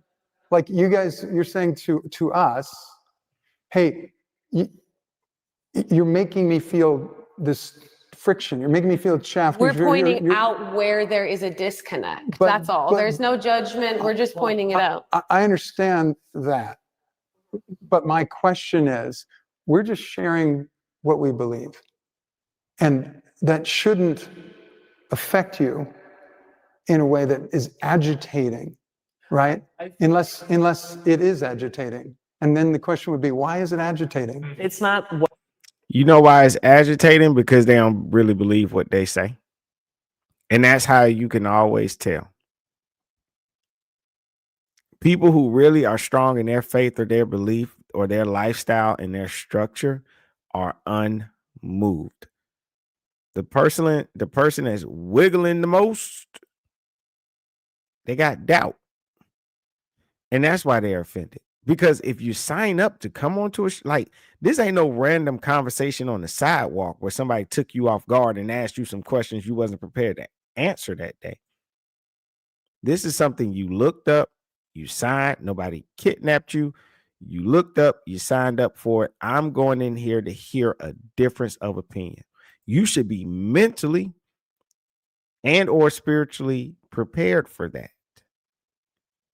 They should not be as offended as they are. You know what you're about to go in here and hear.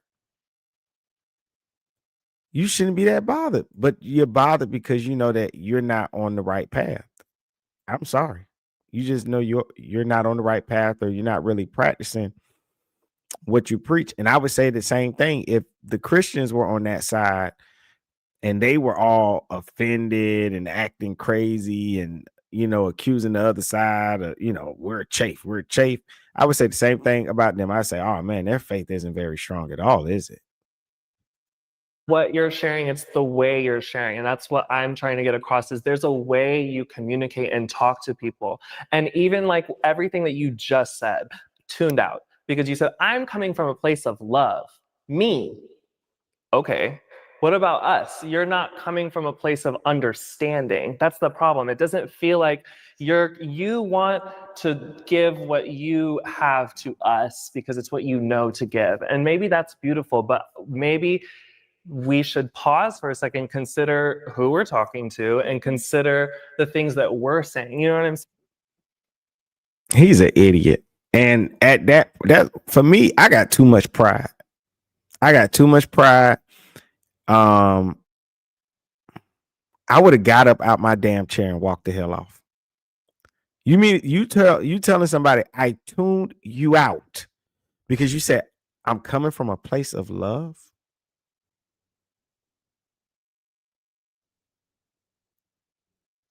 That is a general term that everyone uses, not just Christians, that just says, hey, I'm coming in peace.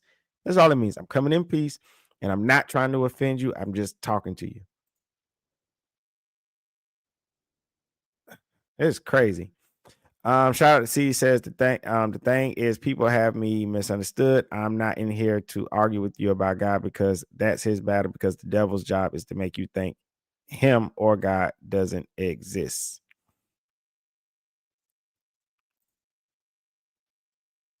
I see. Natalie says slavery existed. It was created by the Bible. God sent Moses to give right to the people that no others let's say offered. They were allowed to leave it beaten, and person beaten then was given. I don't know. I don't know how to read that. I know y'all were going over slavery.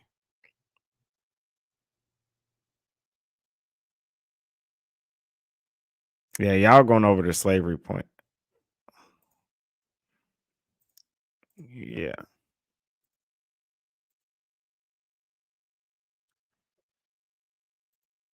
Yeah. I'm not touching the whole slavery thing. Saying like because I think we're trying to figure out ways to communicate with you guys that works for us, that doesn't create these friction moments, because I feel like when you guys talk to us, there's things and there's language that's used and there's ways that we communicate with that you guys communicate with us that gives us like, oh, it's very presumptuous. There's a lot of assumptions being made. There's a lot of this is fact, this is, and that's like where we want to get past. It's like, not that we feel judged. We're okay. See, I disagree with you. Okay. How? I disagree with you because all we're doing is communicating what we believe. That's all. It's not a question of, so what I'm hearing you say, and maybe I'm wrong, but this is what I'm hearing you say right now, is that you want us to communicate in a way that is more in line with what you believe and the way you want to hear the truth that we're trying to share. So, and is that accurate or no? No, I feel absolutely like, not. I feel like you guys all have the same belief and we're all coming from different beliefs. So I feel like maybe I should just speak for me. I stepped into this conversation understanding that maybe at least, especially as we talk more with this side of the room, that at least everyone on this side of the room has different understandings, and we can like learn based on what she is saying, based on what he is saying, what their understandings of the world are. I feel like when you guys try to talk about your understanding of the world, it is not as objective. It's not as, because you're coming from a collective. You're representing something that's not necessarily you. And so in a way, I feel like this debate should be more your thoughts. And I think you guys are saying, oh, these are our beliefs. What are your thoughts? What do you think about your beliefs? What can you genuinely sit back and analyze and interrogate your individual beliefs, why you believe that way, how that separates from the collective, how it adds to the collective, how you got in this collective, what makes you different from him? Are you guys carbon copies that believe the exact same thing? You know what I'm saying? I feel like we're all approaching it as we're all individuals here. And it feels like you guys are a collective that are trying to explain certain things or have like us understand certain things. And I would much rather hear what you have to say and what you have to say and what you have to say, and not what Jesus Christ and the Bible has to say. And that's what you believe in. And I think you bring up a good point that like we do have very different stories. We all have different lives we've lived. We've all come from different places. God met us each in a different way. And at the same time, we all believe in the same God and believe the same truths about him. So I think what you're maybe observing is like when we're talking about what we believe about God, those things are the same because we agree with all those things. But the way we experience God on a day-to-day basis, or the way that our testimonies or like our lives or our stories have been shaped, those do look different. And so I'm curious, do you have like a question that we could answer that would allow us to kind of speak more to the individual side of that? I mean, I just think I'm not curious about Christian. This is insane.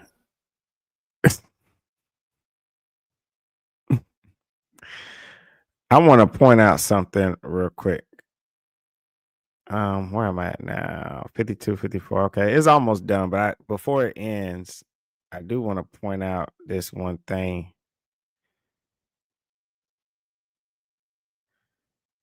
All right. Assumptions being made. There's a lot of this is fact, this is, and that's like where we want to get.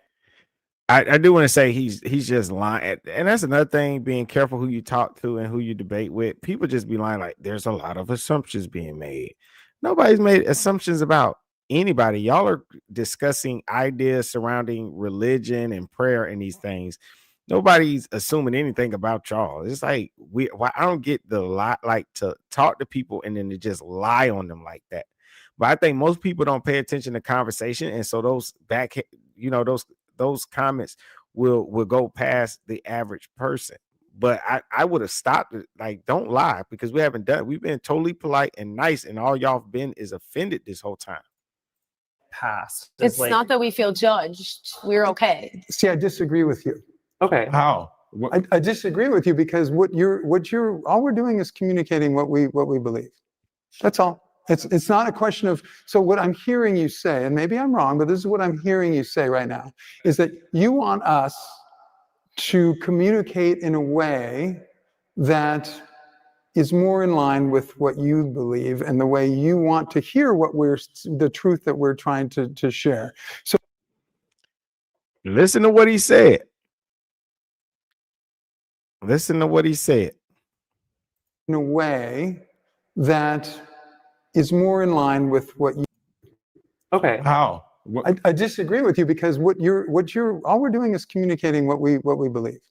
That's all. It's not a question of, so what I'm hearing you say, and maybe I'm wrong, but this is what I'm hearing you say right now, is that you want us to communicate in a way that is more in line with what you believe and the way you want to hear the truth that we're trying to share. So, and is that accurate or no? He said you want us to communicate in a way what you want to hear, right? It's basically what he said. He says, am I correct? And then they go, no.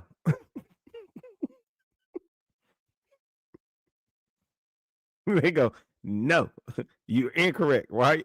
Now, No, absolutely not. I feel like you guys all have the same belief, and we're all coming from different beliefs. So I feel like maybe I should just speak for me. I stepped into this conversation understanding that maybe at least, especially as we talk more with this side of the room, that at least everyone on this side of the room has different understandings, and we can like learn based on what she is saying, based on what he is saying, what their understandings of the world are. I feel like when you guys try to talk about your understanding of the world, it is not as objective. It's not as, because you're coming from a collective. You're representing something that's not necessarily you. And so in a way, I feel like this debate should be more. Now, notice he said, I'll speak for myself, but he says, y'all represent something that's not necessarily you. So he just spoke for them and made an assumption. See the contradictions going on, the lies? Are your thoughts? And I think you guys are saying, oh, these are our beliefs. What are your thoughts? He said, I feel like you're saying these are our beliefs. What are your thoughts? But when the guy just said, I feel like you're saying we're not responding in a way of what you want to hear, they said, no, you're wrong, and shut him down. And then went on to say exactly what he said. These people are confused. They are confused. The guy said very politely, very calmly, I feel like our answer is not what you want to hear. And then you go on to describe, after telling him he's wrong, that in fact you want to hear this certain thing. So in fact, you are like, what are you talking about? I hate when people do that. They tell you, no, you're wrong, and then go on and repeat everything you just said. So I wasn't wrong because you just repeated exactly what I just said. You think about your beliefs. What can you genuinely sit back and analyze and interrogate your individual beliefs, why you believe that way, how that separates from the collective, how it adds to the collective, how you got in this collective, what makes you different from him? Are you guys carbon copies that believe the exact same thing? You know what I'm saying? I feel like we're all approaching it as we're all individuals here. And it feels like you guys. And it is going to be a lot of things that seem the same because you are choosing to enter a debate that says atheist versus religion. If you grab people from the same religious background, they're going to agree on a lot because religion has structure. Okay, it has structure. So why would you be offended at hearing the structure? They should agree, because here's the thing: people get mad when Christians don't agree, right? They be like, oh, these people, they ain't really Christian. You ask one Christian this, they say something different. You ask another Christian, they'll say something else. They say one thing, then they say another, right? But then when Christians do agree on something, they say, oh, y'all like robots. Like, so you just can't please people. So sometimes I just feel like these debates are pointless. I don't think it's worth anything to have a conversation sometimes. Are a collective that are trying to explain certain things or have like us understand certain things, and I would much rather hear what you have to say and what you have to say and what you have to say, and not what Jesus Christ and the Bible has to say, and that's what you believe in. And I think you bring up a good point that like we do have very different stories. We all have different lives we've lived. We've all come from different places. God met us each in a different way. And at the same time, we all believe in the same God and believe the same truths about him. So I think what you're maybe observing is like when we're talking about what we believe about God, those things are the same because we agree with all those things.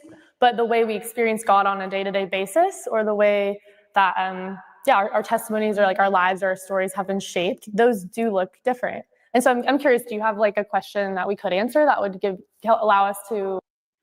Yep. Highlander, who you talking about? Me? I ain't no podcaster.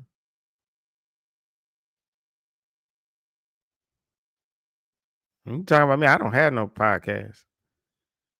I'm on YouTube having fun with people. I just like hanging out with people and talking about stuff. I'm not a podcaster.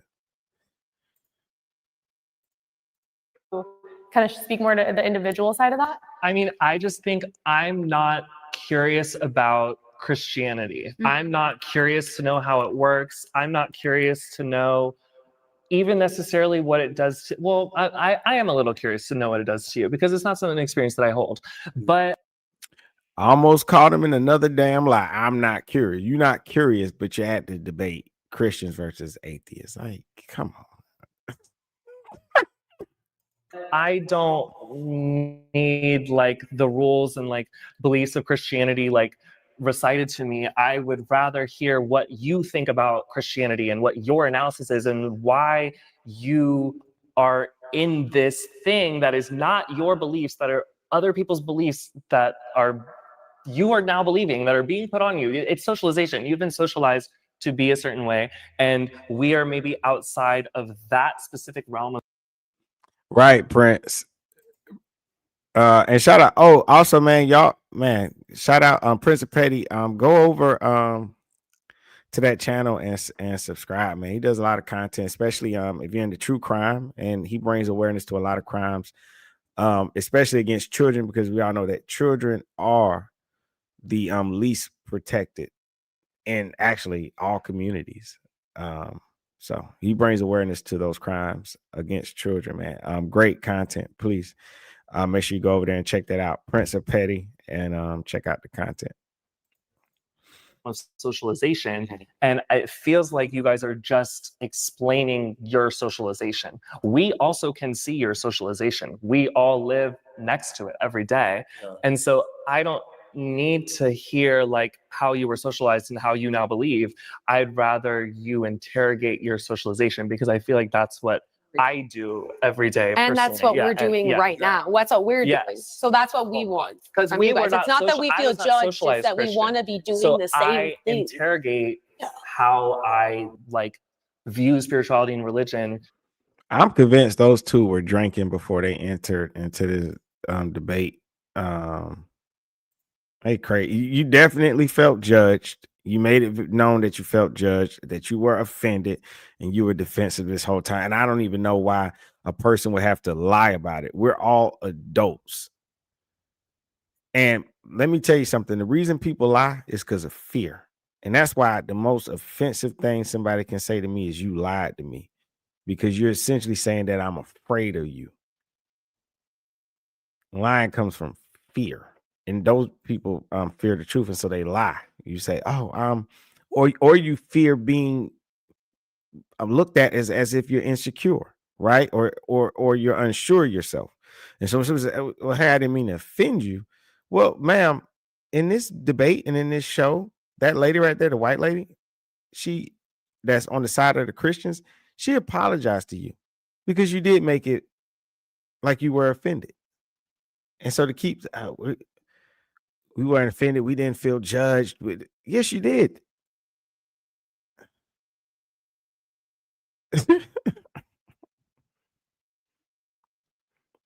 Prince, I pointed that out earlier when I was saying, like, when you talk to people about certain things, you have to understand why they even entered into the argument, right? And you said maybe he's not curious because he's a little flamboyant. And I brought that up too, is where if you when you're talking to people, you have to be conscious and aware of who you're speaking to. Do you not believe in the Bible because of oh man, my bad. Because some people just don't believe in the Bible because they don't like the rules. So you got to be aware of that. Because why? You're saying that God doesn't exist. Why? Because somebody told you, well, the Bible don't believe in the LGBTQ lifestyle. Oh, well, then I don't believe in God no more. He don't exist. It's like, come on.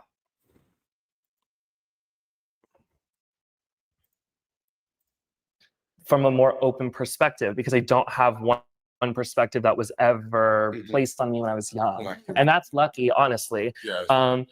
But I feel like all I'm getting is that from you guys. Well, I love that question. I think you said, like, you might be curious about what it does for us, or how it comforts us, or how not necessarily like what it does for you, but I'm just like, I am curious why you believe, why you believe. Because I don't have I'm a-religious. I'm not really atheist. I don't believe in anything because it doesn't do anything for me. I just live my life, and that's that. And that's always how I've been. And so I feel like that's also where I chafe, is there's this like, well, you need to believe and you need to believe, and I don't believe anything really. So it's like very much like, even like if you guys were all Buddhists sitting right here telling me Buddhism is the way and I believe this, okay. There needs to be a way to step outside of, like what I said earlier, you can't define the word with the word. You can't define Christianity by saying, oh, the Bible. That doesn't work, because the Bible equals Christianity. It's the same. Jesus was the guy who went and hung out with the lame people who the society rejected, who couldn't walk. They were completely lame. They had diseases. Nobody would touch them. Like, Jesus was the guy who went and hung out with people that nobody wanted to hang out with, or people that people judged, or people condemned, or that people thought were like, just like weren't worth time spending talking to. And to me, that's like the most beautiful thing ever. That God, that Jesus was the God who. I mean, to me, that's sweet. It is. It think, is benevolent. Okay, it's so benevolent. if you're a follower of Christ, why do you now do what all the religious people and man are telling you what to do and not be like Jesus and go hang out with all the outcasts and the prostitutes and the gay people. And that's where the church has failed, because the church is not. Hold on. In some ways. When you say you, right? When you say you, who are you talking about? I'm talking to you were speaking of your beliefs. So I'm like, I was just asking you if you say, yeah, I resonate with Jesus because Jesus didn't listen to the religious human leaders, and he went and hung out with the rejects of society. Christianity of today is total opposite. Come to church, do what we tell you, and fuck gay people, you know? So yeah, and just to speak to that,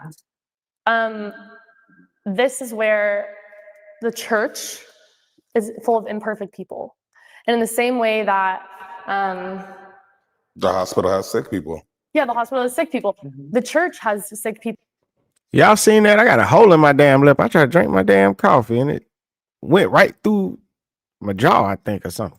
In it. That's why we are coming to Jesus, because we know that we're messed up and that we need a savior, that we could never be perfect on our own. And we actually, if you are truly trying to follow Jesus and you truly understand his love, you want to be transformed by God from the inside out. And that is actually part of the mission, is like, we don't want to be people that are staying in our own little herd of Christians. Like, my hope is to love everybody and love people to the point, like, it's so radical because God has loved me in such a radical way. Because if I look at my own life, my own heart, and how ugly it can be, I'm like, gosh, like, I want to love people the way God's loved me. And I think that what you're saying is completely, it's not wrong, because a lot of Christians, because we are flawed, because we are sinners, we haven't loved people perfectly, because we can't, because we're not perfect. But we want what you're saying. Can I ask if the current state of Christianity is? I do like that comment. These people's lifestyle, from Dan's, these people's lifestyles don't line up with God's standards, and that's the friction. Yeah. Prince said, yeah, man. I was like, the coffee down, man. I don't know how I did that, man.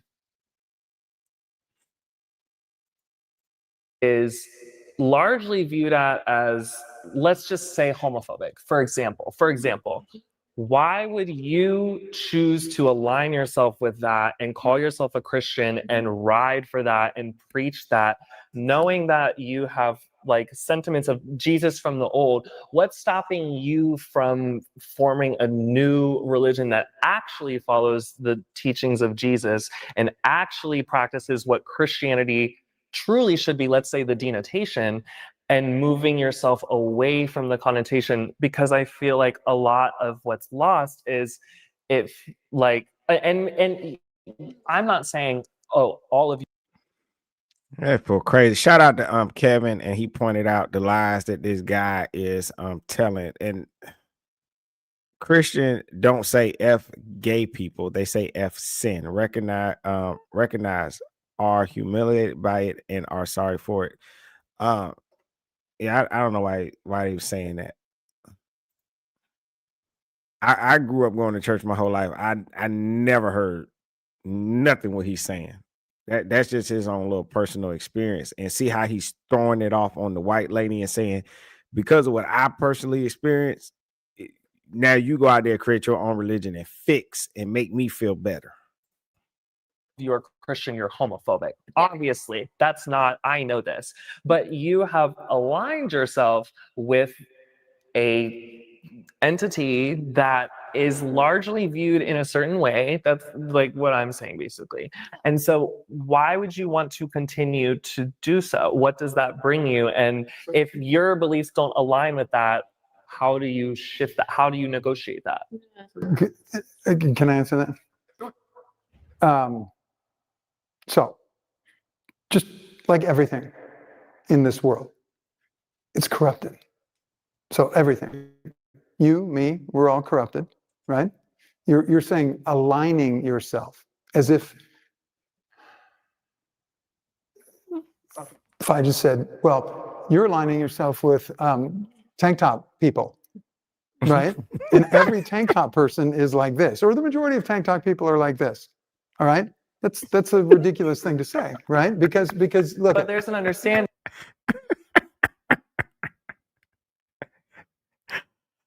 He's not trying to be mean.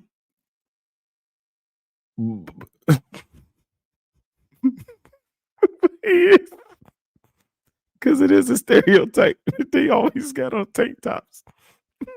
He does have on a tank top right now. Is I don't know. Sometimes there's jokes in the tank, and people. Sometimes the stars just align, and when you just get to say things you want to say because it's like, oh wow, you do have on a tank top today. You just so happen to be wearing it. In society, like I don't agree with the American government. Okay. So I don't align myself with being American. Let me finish. So, point is, the connotation that you're referring to is believing a connotation is a disease. Okay, you're lumping yourself into a grouping that believes just like, oh, all gay people have AIDS. Okay, what if I just said, oh, well, you know, everyone thinks that gay people have AIDS. So you're aligning yourself with AIDS. That would be absurd, right? But I think it's a little different. But like, for example, what do you believe about? That is not, it's a little different as in it's a different alignment, but it's the same thing you said. You can't say I align myself with something because what people with an experience say about it. I'm not aligning myself with anything. And that was spot on. People say that, and that's something I've heard a lot of them argue about that and say, well, hey, people always assume that we have this or have that simply because of, you know, our lifestyle choice, right? So it is the same thing. About the Bible scripture that says man less lie with women. What are your thoughts on that? So personally, here's my thoughts. And this is where, again, people get rubbed because nobody likes dealing with the truth. So again, the word, she spoke at the beginning of all things was the word. Okay. And the word is Jesus. All right. And again, the scripture proves that. So I will speak to that. So in that word, there is truth, whether we like it or not. Okay. So within that, it says we don't have sex until we're married. Okay. There's all sorts of behavioral orders. All right. And I say order meaning just the order of things and specific orders. Follow my commandments. God says that very clearly. Now, when it says a man should lie with a woman, that's what it means. When it says man should not lie with man, woman should not lie with woman, man should not sleep with his mother, etc., etc., etc. Okay, the Old Testament goes through all of it. Don't be sleeping with donkeys and stuff, okay? It literally gets into great, great detail, and it's pretty gnarly, okay? So there's a reason for that, okay? So how then does a gay person then enjoy life? Well, this comes down to something that's really kind of like, you look at what are the major influences in our culture, in world as a human being, hold on. And that is sexuality, okay? So when everything, the apex of all things as a human being becomes sexuality, well, then that becomes a very, very, very difficult pill to swallow. When you're saying, wait, you're telling me that I can be gay, just like a heterosexual can be heterosexual, but they can't have sex until they're married, okay? And I can't have sex at all? Well, but everything in this life is about sex. Then I'm really being discriminated against here. Well, what if you flip that on its head and say, that's not what life's all about? And not only that, if you are gay by nature, right? What if This is a lot. I think there was a question. I'm answering it. And what if because you are, I'm not saying you are, but I'm saying in general, what if someone is gay, all right? And by nature, it's just, that's the way you are. What if that means that God has a very specific, extra special calling for I've already lost you. Can I just because that I don't like that where we're going there. Let me say this. I feel like the Bible has a denotation. The Bible has connotations. The Bible's changed over centuries. I feel like saying all gay people are like have AIDS, that's not a connotation that gay people recognize. That's a connotation that the world put onto gay people. Well, and Christians don't recognize the connotation that you're talking about either. But that's what I'm trying to say. There's lots of different parts of Christianity. There's lots of different ways that people take the Bible. There's lots of different connotations that people choose to believe are real. There's lots of those connotations that aren't great. There's plenty of those connotations that are fine, right? But if the whole spirit of Christianity is tainted by these different connotations that different sects of your community are upholding, then what makes you want to remain aligned with it? And I think I got my answer, and that's okay. Which is what? In your which opinion? is that you don't necessarily like align with. Let me not say that. I feel like you are not of gay experience, and so you have never really had to interrogate that. And so I think it's easy for people who have never had experiences to explain these things away and to just say, oh well, just don't have sex, or whatever you're trying to say. Just renegotiate being gay in the eyes of God. And some of us would rather just live freely outside of connotations like that have been decided by organizations. And all right, once again, I proved my point. I told you it's not that you don't think God exists. You just don't agree with the rules. And that's what I'm saying. So the original question, proving God's existence, I don't have to, because you believe in God. You just don't agree with the rules. And this is why this person doesn't, because they are, and I said this earlier, and I had watched some of this video. I don't remember watching all of it. So I didn't even, this bringing up is, I didn't see this or plan this at all, but I started watching it, and because I didn't want to be boring when I rewatched it with y'all, I just cut it off and said, let me save some for when I go live on YouTube, right? But I don't think it's a coincidence that in this conversation, the guy here that says, hey, he's homosexual, he brought it up. He says, just like, for instance, let's take for example, homophobia.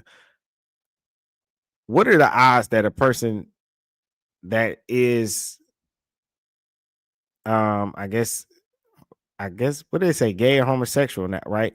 Says, hey, for example, let's use this. You used it because that's the first thing that came to your mind, because that's your issue in this whole conversation.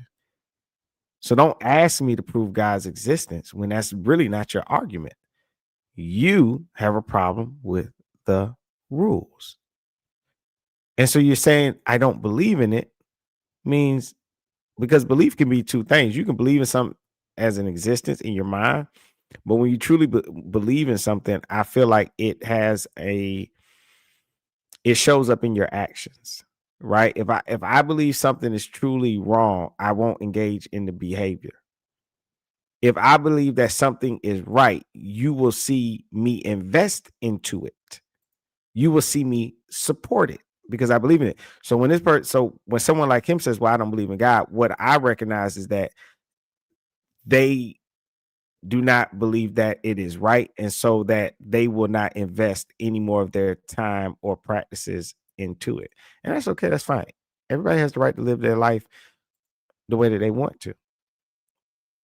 But I think that's just, what they say, like, disingenuous. You enter a debate to say, well, prove to me God exists, when the whole time you believe God exists. You just don't like the rules. You think it condemns a lifestyle that you want to live, and you don't want to follow those rules. Let's see.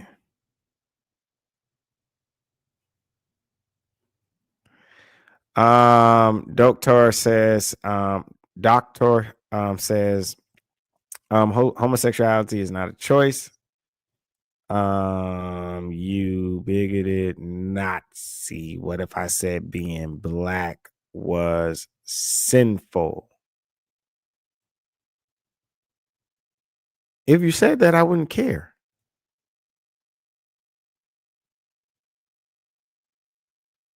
Literally, I wouldn't care.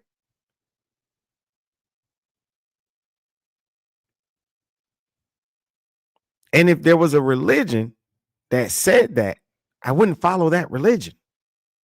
But what I would not do is enter into a debate and say that the reason I don't follow your religion is because your God doesn't exist. No, I would be clear and I would be honest and I would say, I do not follow your religion because it condemns who I am and my existence. And so I'm going to go against it. But I won't engage in conversation saying I don't follow. I would be honest about why I don't follow it. That's what I'm saying. But like I said, it's always one side that get offended a lot.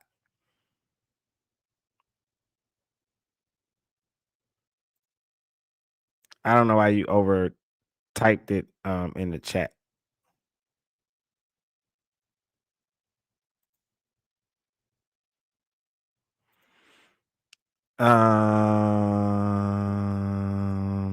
Doctor says, then why do you continue to live in sin? We should ban black marriage and make it so others who don't follow my religion follow whatever rules, rights. I don't know what you're talking about.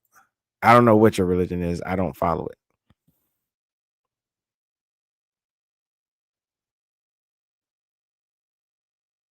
Yeah, I don't know. I feel like you're approaching the video, the argument, or whatever I said as a with anger and hatred is what I feel like. You're coming off very hurt.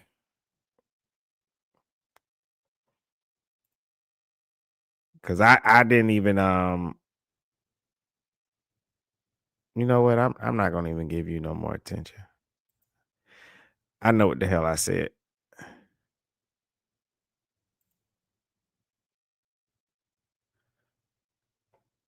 I almost got caught up. I'm like, I almost got caught. I was thinking of so much crazy stuff to say. And I'm just like, I'm not doing that today. I'm not arguing with that evil soul. I ain't gonna do it. They got a button where you can just block a person and get them the fuck out your life. You ain't got to entertain no damn idiot. It's that easy. Like, wait a minute, what am I doing? I ain't going back and forth.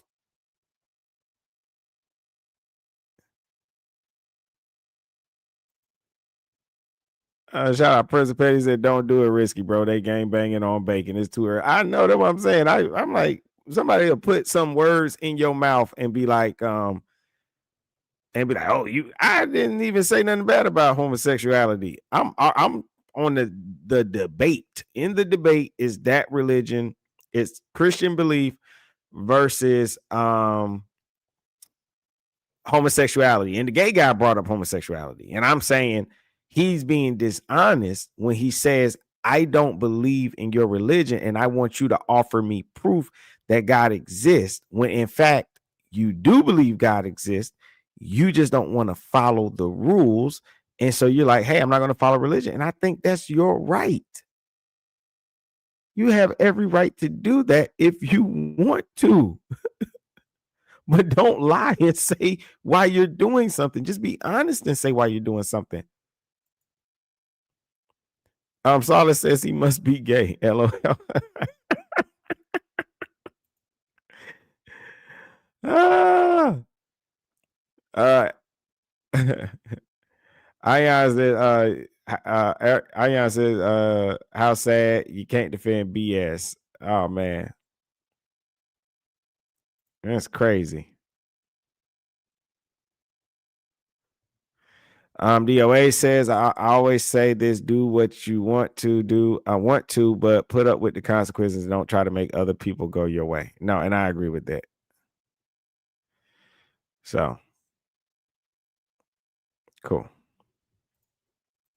could be Christian and be in a sex that isn't homophobic, but knowing that there are other Christians that could meet me and feel in community with me and simultaneously not, based on that connotation, makes me not want to be in that community. Do you see what I'm saying? Do you align yourself with every other gay person? No, but I find that I have more camaraderie with gay people because we have a shared experience, and I know that that shared experience leads us to have some form of similarity somewhere. But I don't think all gay people are great. Is defining yourself according to your sexual preference the apex of your being?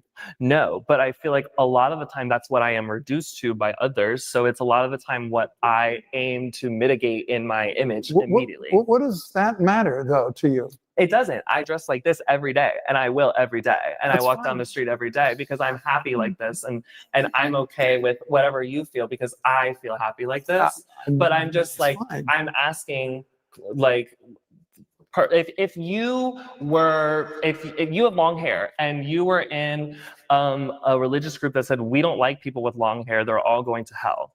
And only there's 20 people that believe this, and then the rest of the 200 people don't believe this. Do you want to sit here and say, yeah, I love this group of people the whole time, even though you know there's a group of people in the corner being like, we hate him, he has long hair. Okay, this is great. All right, so my concern is not people. Okay, in terms of acceptance, in terms of aligning myself, okay, that's not my concern. My concern is pleasing God.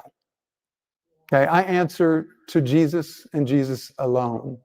And at some point in life, you will find yourself truly alone. And there will be no human being that you can count on.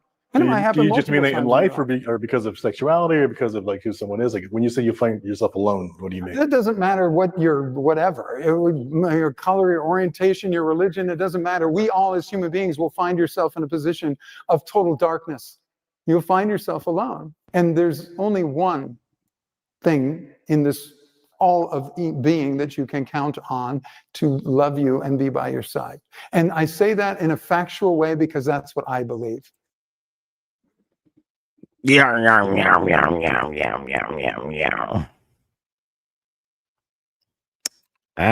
know.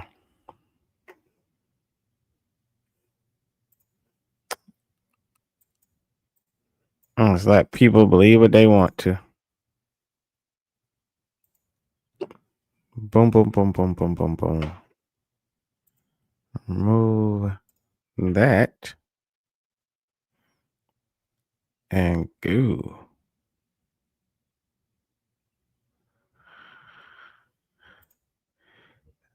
Yeah.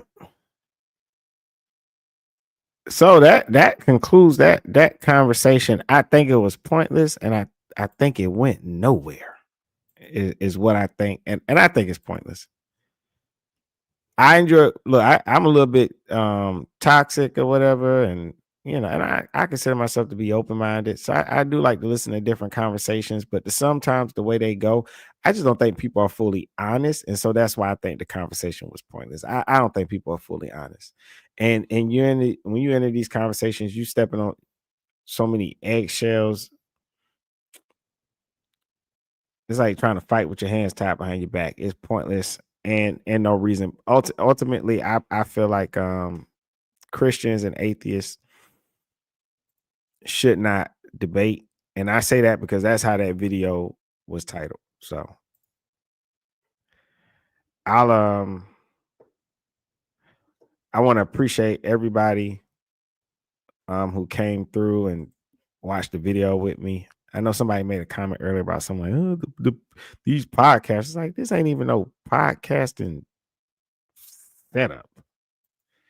I'm a human like y'all are human. I just come on here to hang out and talk with people and watch videos. And I'm going to have to end this video because I want to make sure I get a news story in because there's been some interesting things happening in the news, especially with crimes against children. Like I said, me and the Prince of Petty, that's what we mainly like to do is bring awareness to crimes against children so that so that people can be aware. A lot of people get distracted with all this crazy celebrity news and other BS going on. And there's a issue going on, man. A lot of kids going missing, human trafficking, the CSAM, child sexual abuse material and stuff, and everything that's just going on. Children are being overlooked and ignored.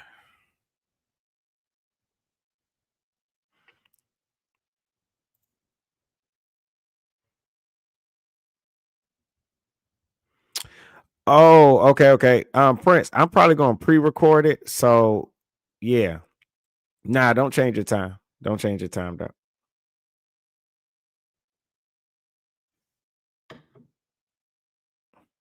Yeah, don't change your time. I'm not.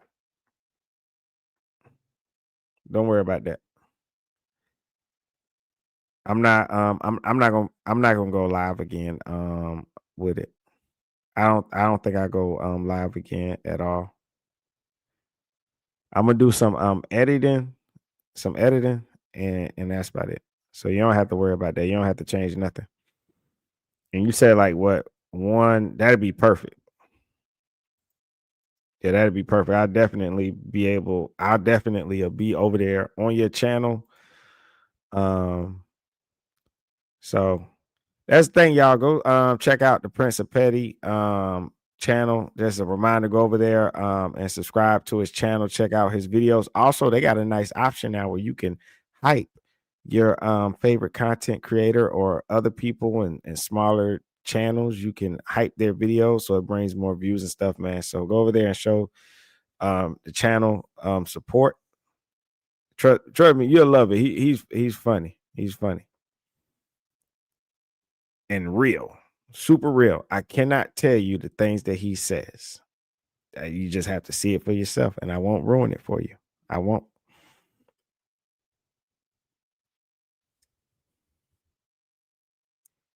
Where is my boom? Okay. So before I end it, I'm gonna start off with why I did the video, and of course I wrote it down so I wouldn't forget.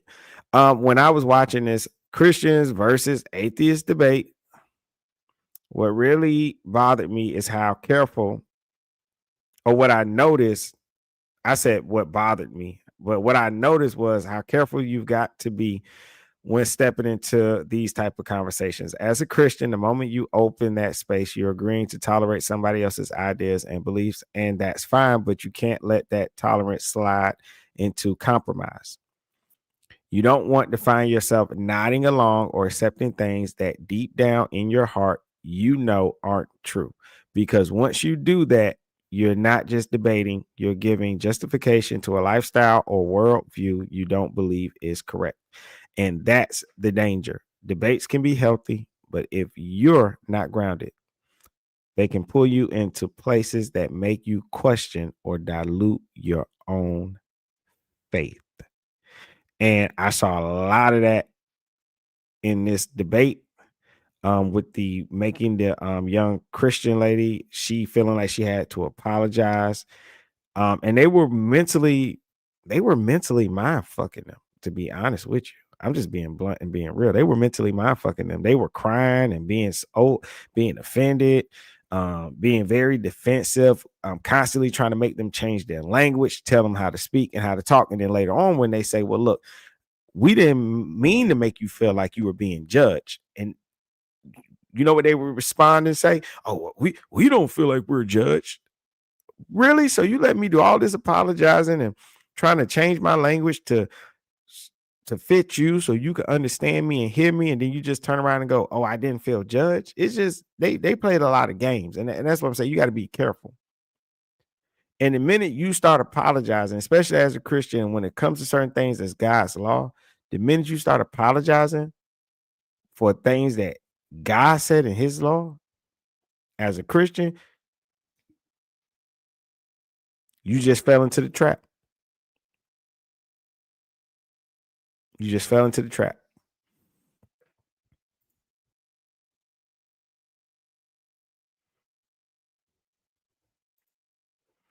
Yeah. Man, anyway, let me get out of here. And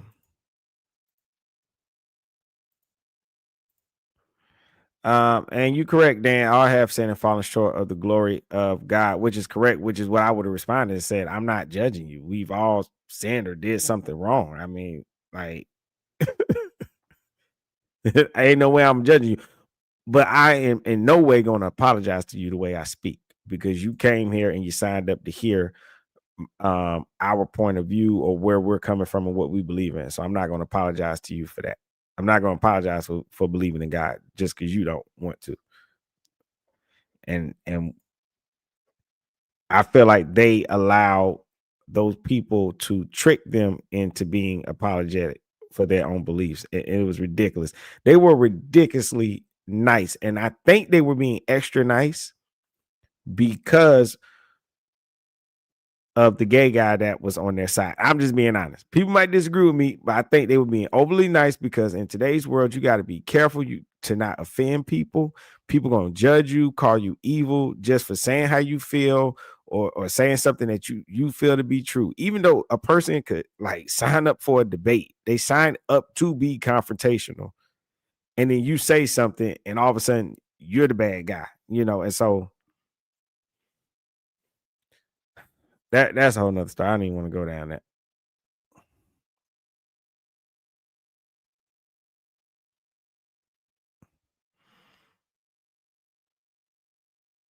And see, Natalie says, if you don't believe in the commandments to love, not be selfish, not be violent, not be murdered, not curse, etc. Yeah, I think they're simple enough commandments. And I mean, and these things are also in our laws, and I don't know what people be fighting against, to be honest. Prince says, no one should apologize for anything they believe in. Agreed. And Dan says, people are offended by God. They are. And I get it. They don't want to live by those certain set of rules and they want to push back against it. But that's why I said I think this whole debate started off the wrong way. You have to ask people, why don't you believe? Not know, hey, because that's another thing that happened, right? It was, prove to me God exists. Knowing darn well that ain't why you don't believe. You don't believe because you don't like the rules. You feel like they're too strict and you want to be loosey-goosey, right? Because then these same people, they say, hey, who believes that prayer changes lives? Everybody on the atheist side stuck their hand up. Me, I do. What?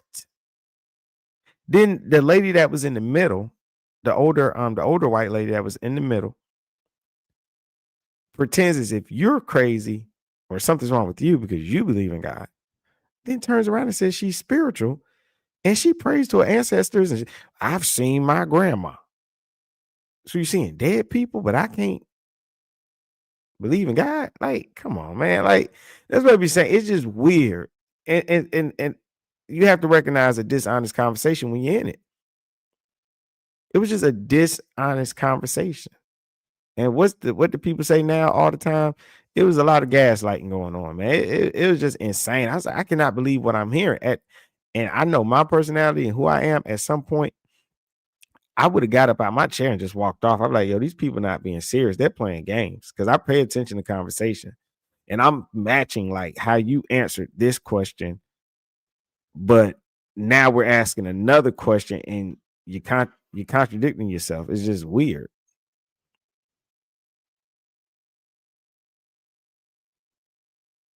Shout out to Natalie, been in the chat. Y'all had some great debates in the chat today, man. Y'all really did. I'll probably have to do more research and see what side I would be on, because I know y'all were debating the whole if the Bible supports slavery or condemns slavery.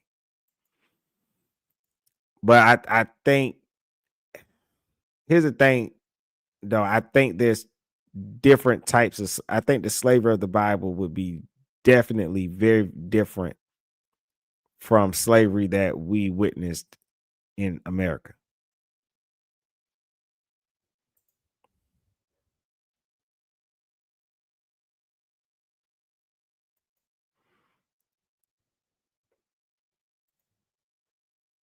Yep. Natalie says slavery in the Bible times was different. All right, cool.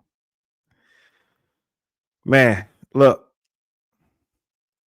I have a lot of love for all of y'all.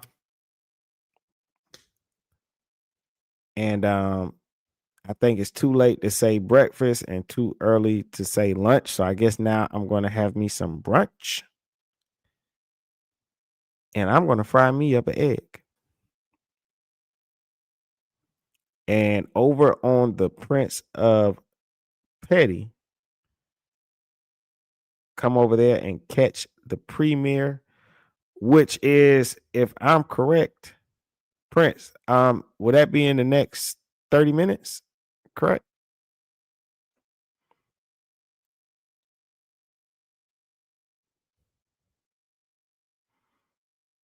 Wait for him to respond.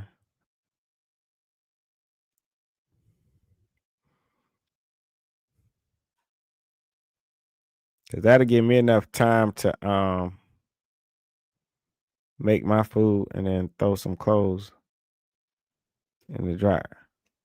Oh, you saying in an hour your time? Okay, so that'd be in another Central in another hour. Okay. Oh, so 1 o'clock Central time. Cool. Well, then that gives me definitely more than enough time to do everything.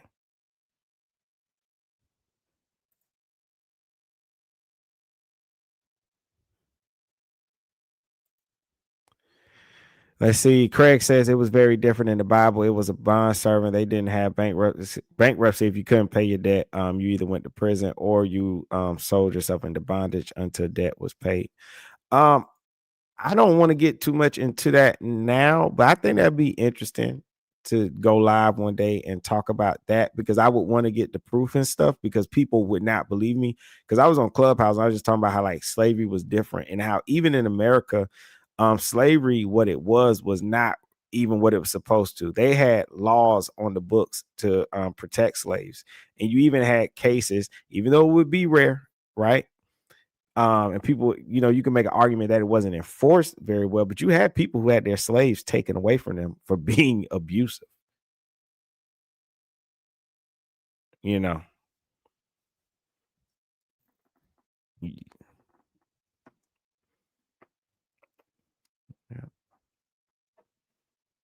Let me see. But yeah, you had people actually had their slaves taken away for being abusive in America. But of course, that it wasn't enforced very well at all. Wow.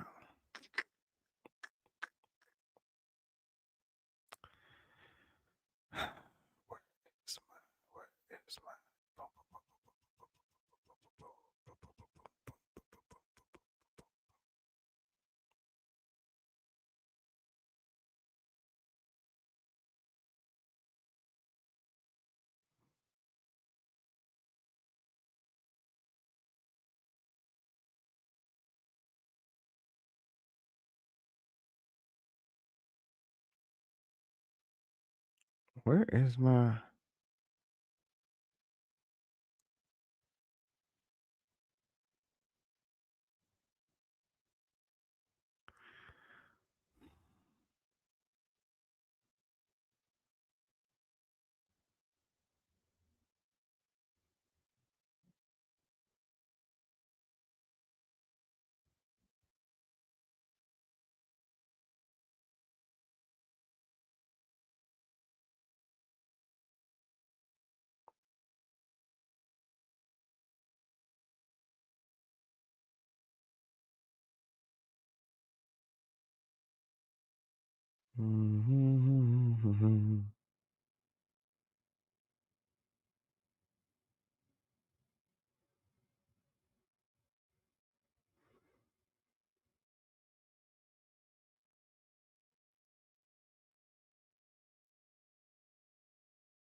Where is it? Oh, okay, I got it.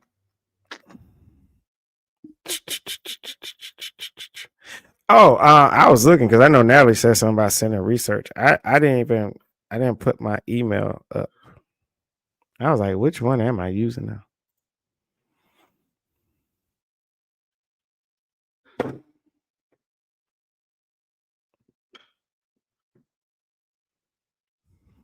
Hold on, beware.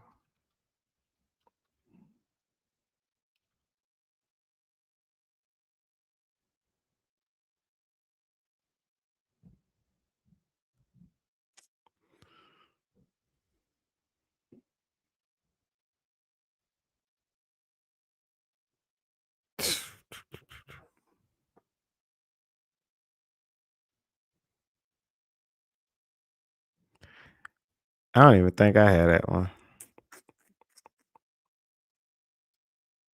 Where in the?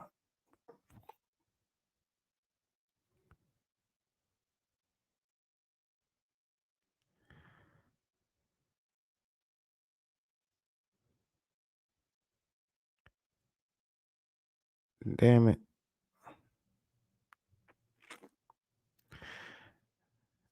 That's what I get. I don't even have it. I be running.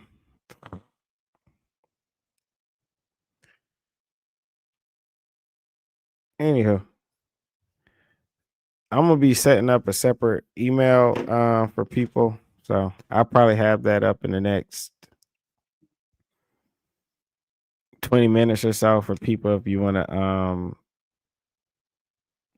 send me a message or something or email me, but I have to create it. I forgot. I shut that other. I had another email that, but I shut it down. So, oh well. Boom.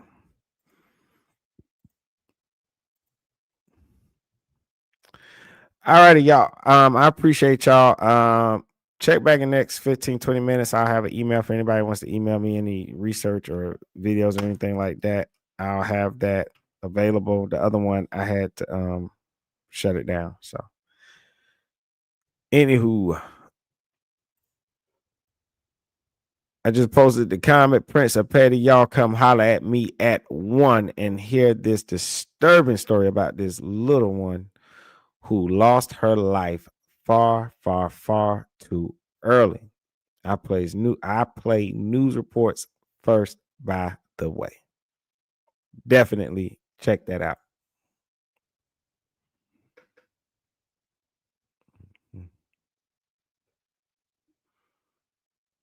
Yeah.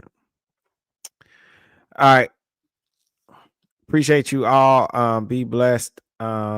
Definitely, I enjoy it. I have fun today hanging out with everybody, man. Thank you, everybody coming through that participated, started the conversations. We have about like 3 or 4 or 5 chats.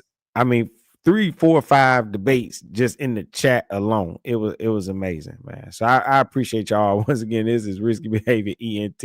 I am Diabolical. Appreciate you all, and I am outie. Risky behavior.